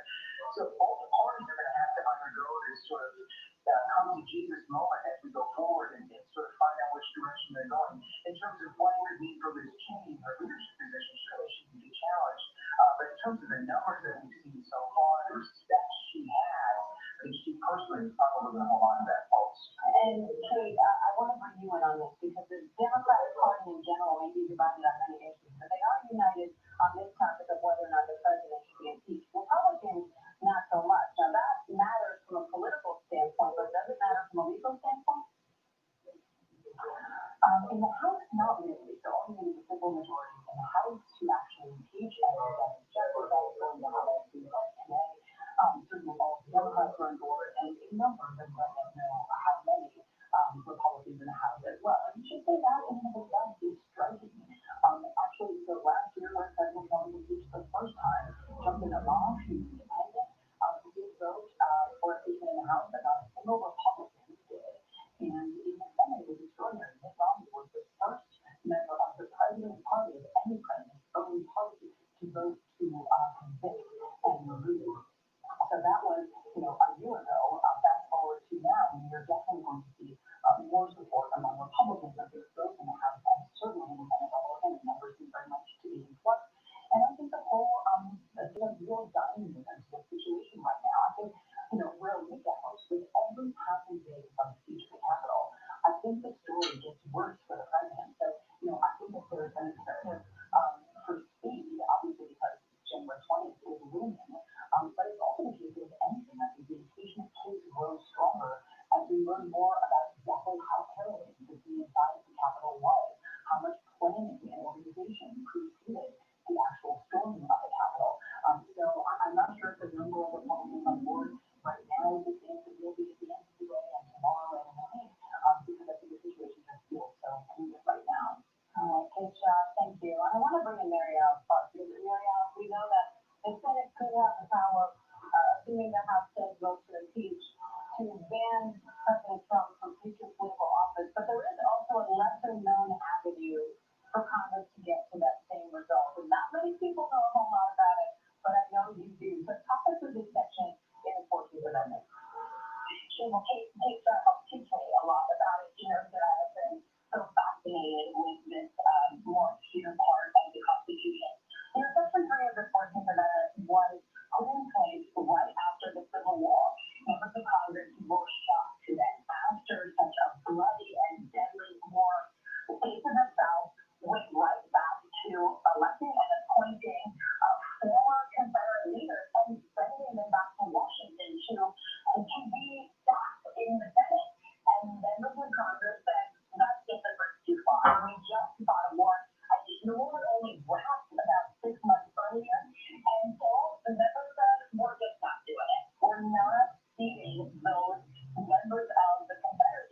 interruption that is analogous with the Civil War. That's what members are debating.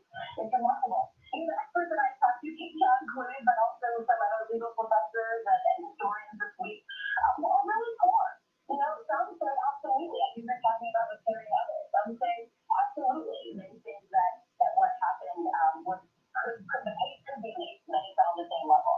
Others have said absolutely not. That one day of violence as it was, and as scary as it was to see members of Congress, is nowhere near the same as a years-long war.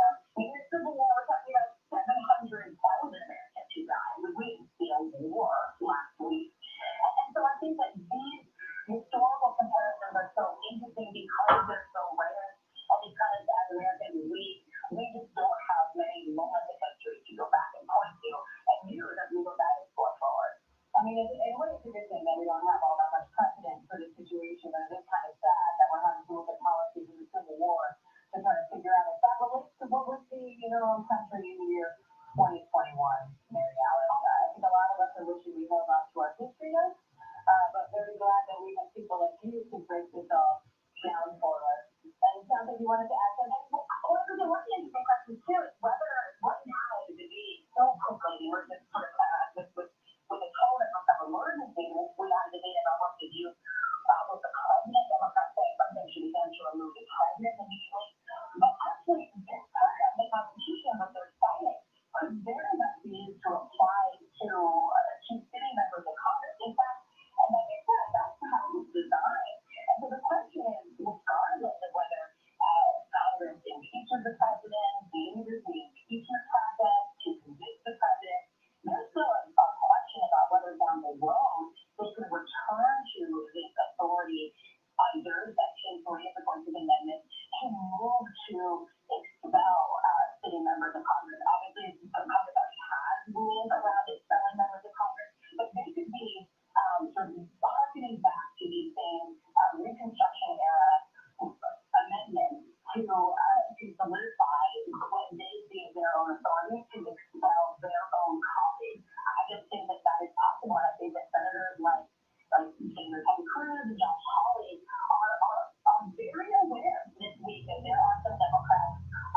considering and speaking to experts about whether that could be a possibility in the coming weeks and months. And I want to bring in constitutional law star Leah Wright Labor on that very point, Mary Alice. Leah, right now we're talking about what kind of ramifications the president will face because of his conduct on the day of that insurrection on the Capitol and also maybe throughout the course of his tenure here. But what is the likelihood you think that other Congress members could also face consequences for their role? So I think there are a couple of things. One, there's right now on Donald Trump. Because right now we're really thinking about They had a live stream. I stream out the stream into the people and make them know what is happening really.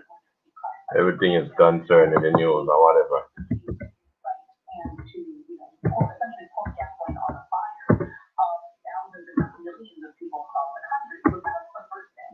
But the thing we've also seen is that a number of Congress people have called for these kinds of impeachment proceedings to be held.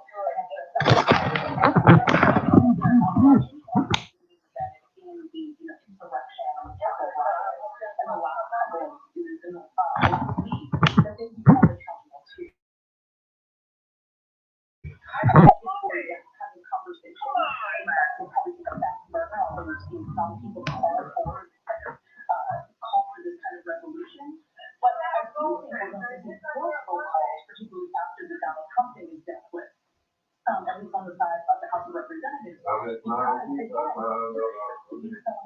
holding people accountable, not only as but also whether it be providing information, providing location, and there has to be some kind of accountability. And you've seen that Congress people have already expressed interest in using the tools of Congress to hold people within their own body accountable, because what other way are you going to hold these people accountable? And Leah, when you're looking at the fact about focusing back on the president, when you look at his speech before the rally, excessive legal people try to emphasize the part where he said to go to the Capitol peacefully.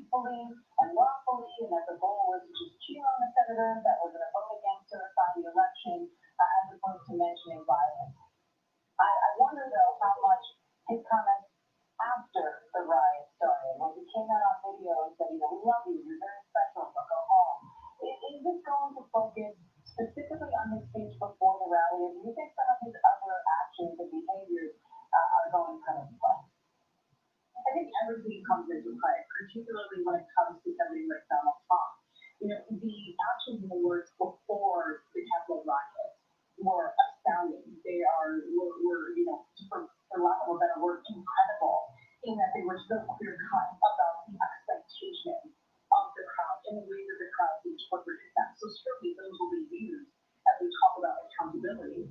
But then what we see is that the tweets that go out after the rising mobilizer in Congress and the kind of videotape message that the president sends out do nothing to actually quell the violence. If anything, the violence has reached so out of control at this point, they do nothing.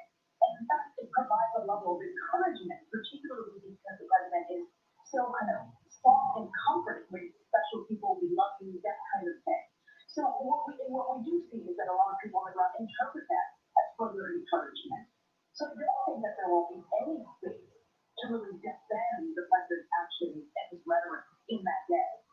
One of the things I think they'll also point to too is the lack of action or the inaction of the president in the face of crisis. And we've seen that this is a president who has been quick to act on other occasions, particularly with the protests that we saw over the summer stemming from the murder of George Floyd.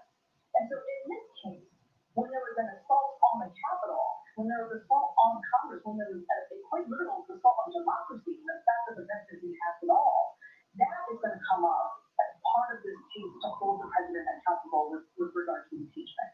And then another part of the report mentions that recorded phone call between the president and the Secretary of State of Georgia, where he's encouraging the Secretary of State to, quote, find the votes to essentially overturn the results in that state.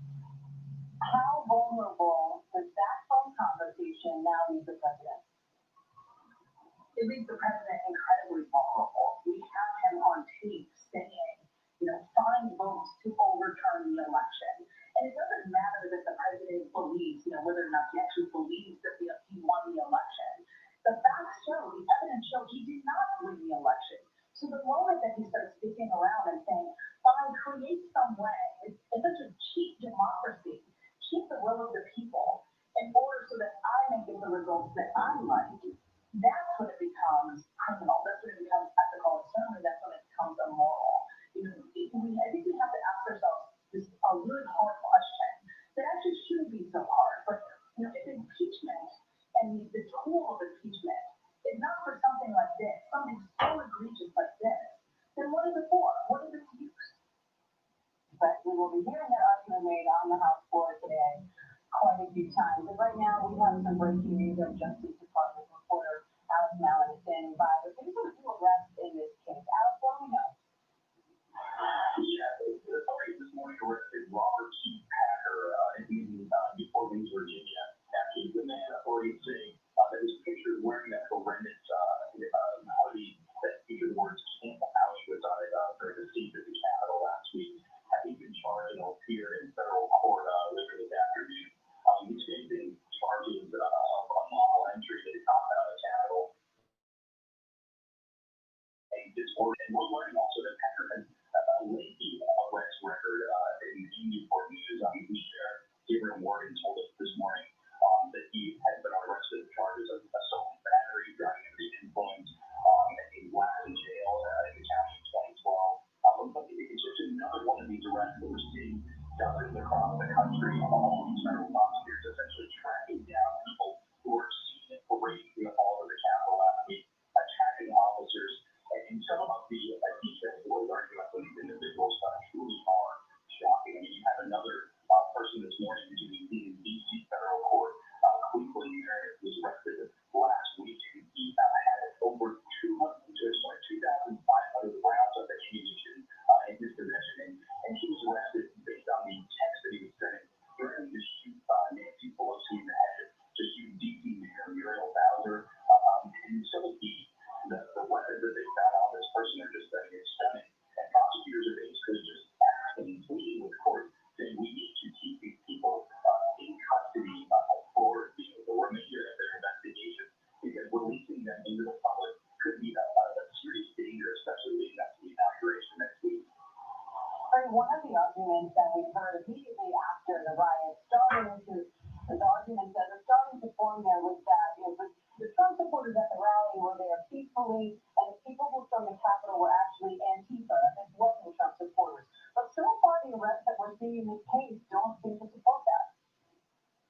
You really don't, do they? I mean, they now arrest upwards of 100 people. Every single one of them has social media and regalia and the rest of it that indicates they're hardcore Trump supporters. And there is zero evidence of anyone else being in there. So, that's the big thing in my homework excuse. The same kind of thing that was tried with, there are all kinds of votes that were switched, by Hugo Chavez, who died 11 years ago or whatever.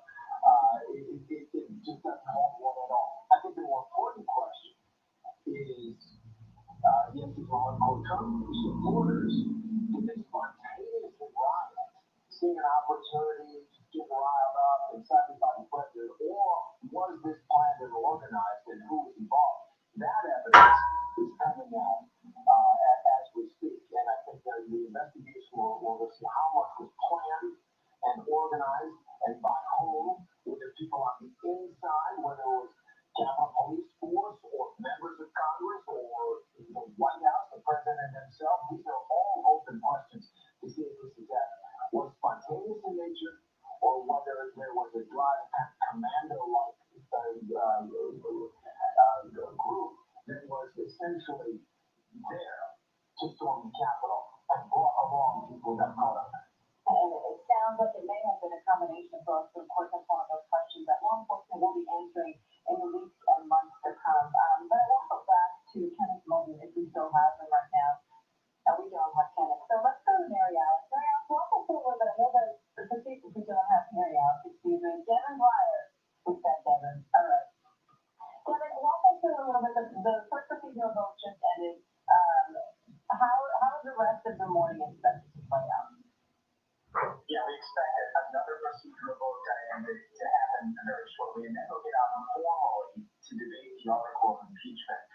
Just to remind everybody, there's one article of impeachment on the table. Nancy Pelosi and Democrats drafted it relatively quickly after the events of last week, and that one article is incitement of insurrection. That will be put on the floor, and then as we've been talking about, members will each take turns on both sides of the aisle, really, to put their words into the history books, to give full speeches for and against this article of impeachment, the removal of Donald Trump, the indictment of Donald Trump.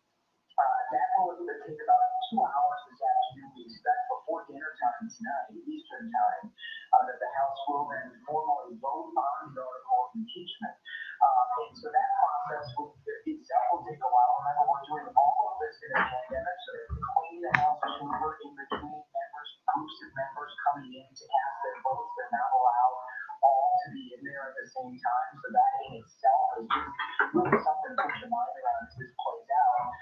It really does set the stage for this Senate trial. That's the second part of an impeachment. Remember, it's a two-part process. The impeachment in the House is something of an indictment of a president for wrongdoing, and then it's up to those senators on the other side to come up with a conviction or not, and the penalty for that. And as you've been talking about, we're in uncharted waters here at that Senate trial. Would very likely happen after President Trump moves office, but still make no mistake, historic moment for sure. Again, that final vote by mid to late afternoon, Diane. And again, like the last time that the president was impeached, we saw that vote along party lines. This time, a few Republicans now have come out saying they will vote to support impeachment. One of them in particular, Liz Cheney, the top-ranking Republican, and earlier we heard Democratic Congressman Stanley Porter talking about his surprise at hearing that statement from Cheney. Let's listen. But I want to reference the remarks of the chair of the Republican Conference, which is the analog to the Democratic caucus. It is all the Republicans elected to the Congress of the United States in the House of Representatives. And they elected Liz Cheney, the daughter of the Vice President of the United States, a former whip of this House, Dick Cheney, with whom I served in the 80s. Representative Cheney from Wyoming, a conservative Republican, said this: "The President of the United States summoned the mob, assembled the mob, and lit the flame of this attack." That is not some irresponsible new member of the Congress of the United States. This is the daughter of the former Republican whip and former Vice President of the United States of America. She knows of what she speaks. And she said this as well: "There has never been a greater betrayal by a President of the United States that has often and his oath of Constitution to the Constitution." This is not, as Liz Cheney says, just some action. She characterizes it as the biggest betrayal of any President of the United States in our history. I want to bring in Terry Moran on this. Terry, we talked to Devin and I touched on this a little bit before, but how significant is it, as you hear from Poyer there, to hear a top-ranking Republican like Liz Cheney, who has such a long history there in Washington and reputation, to say those words against the president and her own party? It's very significant. It's a major moment in this national trauma. Liz Cheney, with her family history, and also her accomplishments, rising to the level of the number 3 ranking Republican in the House of Representatives, saying things so starkly that no president has ever betrayed his own boss as much as this president did in inciting that mob. And her word will matter, but what it also reflects is this struggle within the Republican Party. You know, when Donald Trump was elected, the night he was elected, I was on ABC News and I said, he's not a Republican, he's not a Democrat, he's something new. He's a nationalist. The Make America Great Again slogan is a nationalist slogan. And for a lot of Republicans, it's been very uncomfortable to be in a party that used to be the party of the Chamber of Commerce and Dick Cheney, and became the party of Donald Trump and the Rocket Story of Capitol. And I think she represents the faction party would like to see some kind of return. I know they can't go back all the way, but some kind of different Republican Party emerging out of the ashes of this run. And the first procedural vote is done this morning. That one broke down along party lines. 221 to 205. We're now hearing Democrats voting to go ahead and advance those proceedings. 7 members did not vote, and the House is now voting on the rule, which is expected to take a significant amount of time, and then the chamber will go ahead and start to debate the actual impeachment article. So, Leah, I want to go back to you to just walk us through what this first vote means and how the day will proceed now to the second vote. Sure. So I think the important thing to keep in mind here is that members of Congress are going to continue to have this debate about why impeachment is important. And I think, one of the things that will be really important to keep in mind, or at least really significant to keep in mind here, is that, they're essentially laying out their arguments that are going to come later on. So once we get to the point where it's really about impeachment and you reach the impeachment stage. Because again, all of this is essentially symbolic, because procedurally Democrats have the edge here. And so I think what you should be looking for, and what we should all be looking for here, is the laying out of the arguments. What are what essentially are the charges, for lack of a better word, what are the charges that Democrats are going to be bringing against the President of the United States? And then, of course, thinking about what that means once it gets to the Senate, because I think that's where things really get essentially spicy, because it's going to be about what Democrats, what kind of arguments Democrats bring forward, but then what kind of, Republicans end up doing, because they're the ones who essentially hold the power to either convict or acquit the president. And Devin, you might be able to speak to this, but it's interesting to see some members are actually speaking during the voting process, and they're actually voting by proxy for other members, which is a provision that was put in place because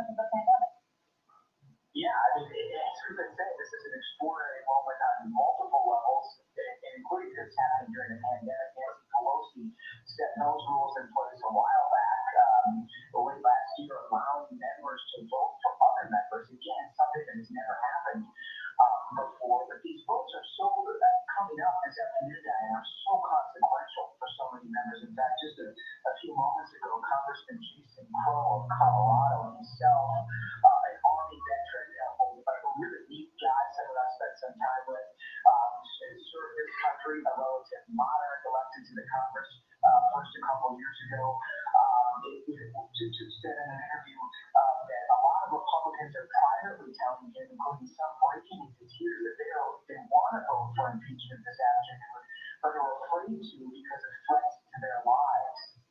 And so that's something really puts your mind around that a lot of members this afternoon are confronting a fear factor. Perhaps their morals and their principles might send them in one direction, but really concerned for their families, back in their districts in a number of these states, as Pierre Thomas has talked about, under threat themselves. And so it's a really difficult position that a lot of these members are in today, and Jason Crow attesting to some of that emotion. And so let's go back to our justice reporter, Alex Mounds, who's on the phone right now. When you hear that some Congress members are expressing behind the scenes that they want to vote for impeachment, but they are afraid for their lives, what is the Justice Department trying to do to secure the safety of all of our Congress members right now? Well, I mean, the people that they are arresting, nothing these criminal affidavits that we're seeing. There are, these people we're talking about direct threats against members of Congress, talking about shooting into bullets. So they understand that there was a risk for many of the individuals that entered the Capitol. Many of them we are now reading that we're actually talking and actually that are meant to be about carrying out the violence. We saw also those individuals that were trained to tie the FBI investigation, whether there was a potential plot to kidnap members of Congress or their staff members. What we saw over the summer, for instance, with the Michigan governor and the disrupted plot to kidnap her.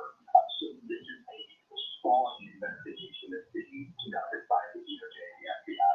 Yesterday said that they've already had over 170 case files open. That means individuals that they've already singled out their identity from entering the Capitol of anything that's carrying out the act of violence in there that they plan to charge in federal court. It's being described as the most sprawling and complex investigation potentially in the Justice Department's history. And if you think about that, this is going to be a months-long effort of tracking these people down, going to their own districts. All 94 U.S. attorney's offices around the country are engaged. And you even have a person who was arrested upon landing in Honolulu, Hawaii last week.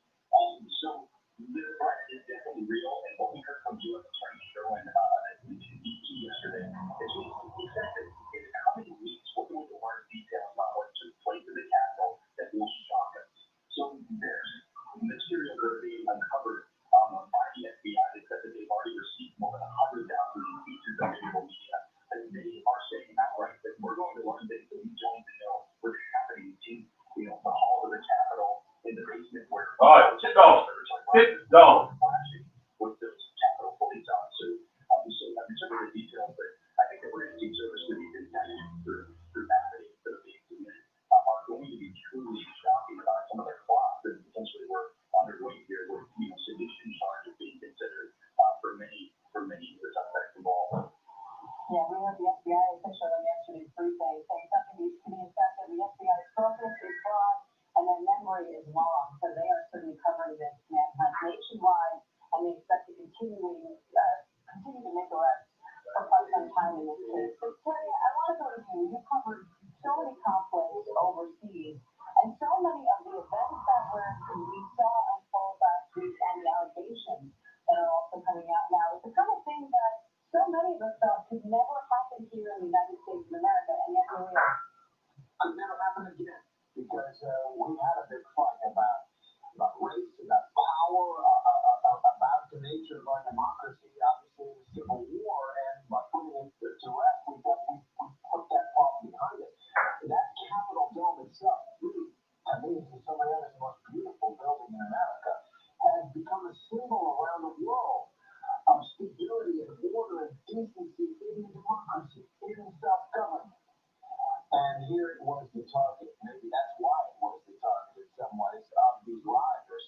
And you see that in other countries where they target the heart of not just power, but of the social organization of the decency in order to disrupt it and seize power.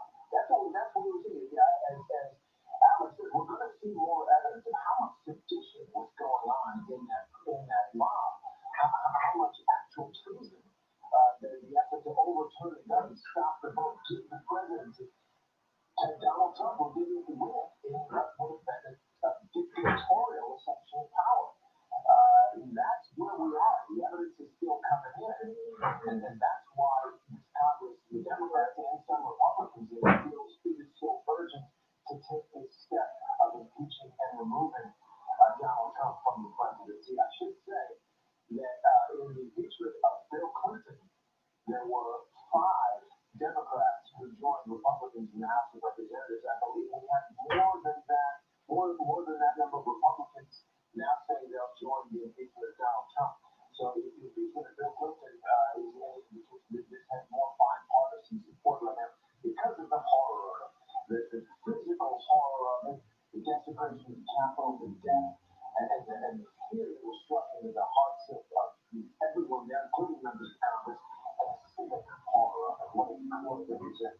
And the focus right now is on President Trump, and when it comes to the actual other people involved in the mob that stormed the Capitol that day, the focus is on finding them and arresting them. But what happens when the process then moves to trying to prosecute all those people?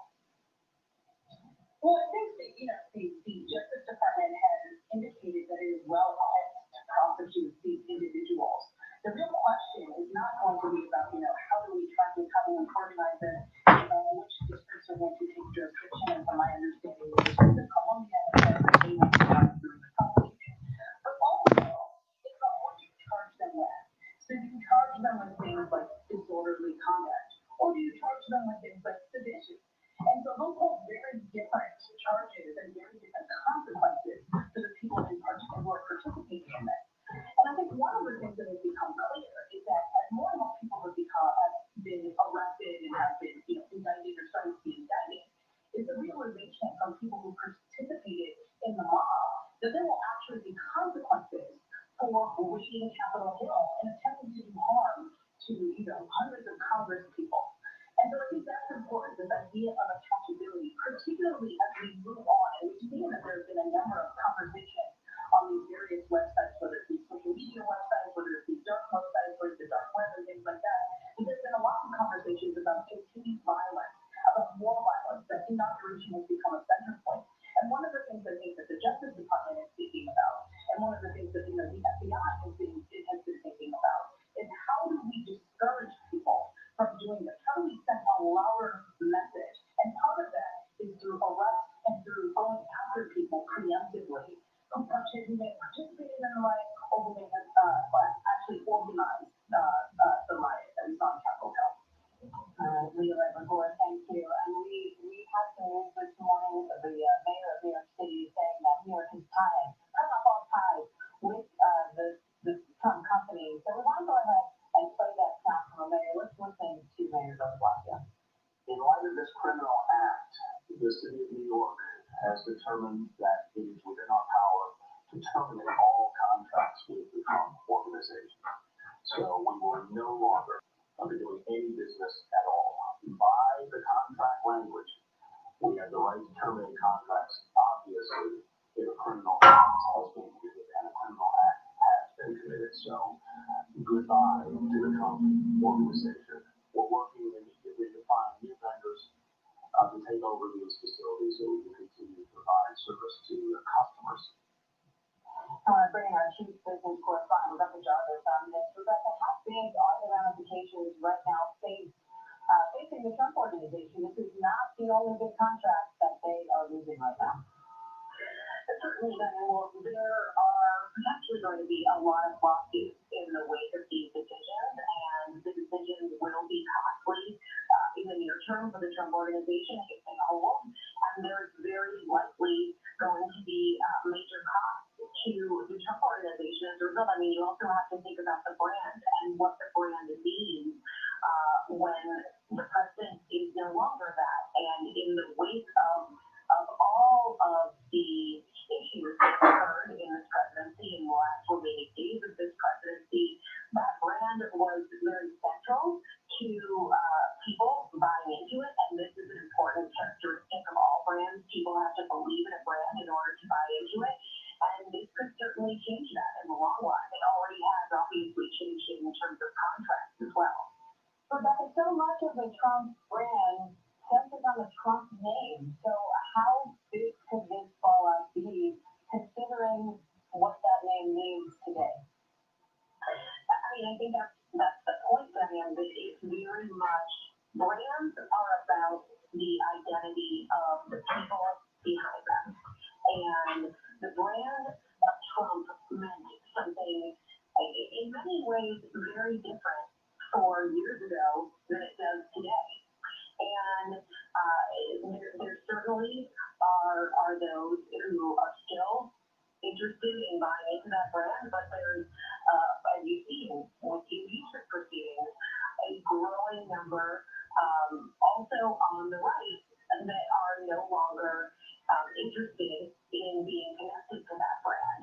And you can imagine that there will be financial fallout for the Trump organization beyond what we've already seen as a result of everything that's transpired over the last week and a half of this presidency, and also, of course, over the last 4 years of this presidency. Rebecca Jarvis, our chief business correspondent, thank you. And I want to go now to Catherine Baldwin and John Kissinger on the phone, two people who are very closely linked to sources at the White House. And Catherine, I'll start with you. What is the reaction so far from the President Trump himself or the Trump family to some of the fallout that we've been seeing, particularly this morning from NYC? Yeah, I don't think we've seen much or heard from the president today, but you saw a reaction yesterday when he was at the border wall. He actually said that everybody was saying that his speech on the Senate was perfectly fine. Again, he used the rhetoric he's used on his previous impeachment to this one, calling it a witch hunt. But the reality is it's not similar to the last one at all. The president could make the argument perhaps that that one was more partisan than this one, but in this case, it is this bipartisan effort to, for the most part, remove or from office. Now, we do know that he's 2 hour on StreamYard, guys. I have to end the live stream. Thank you very much for being here with your Story Springs. I appreciate you all for stopping by. Appreciate you all for coming. I'll be ending the live stream because I already completed 2 hours. Thank you very much. Well, appreciate you from your Story Spring G.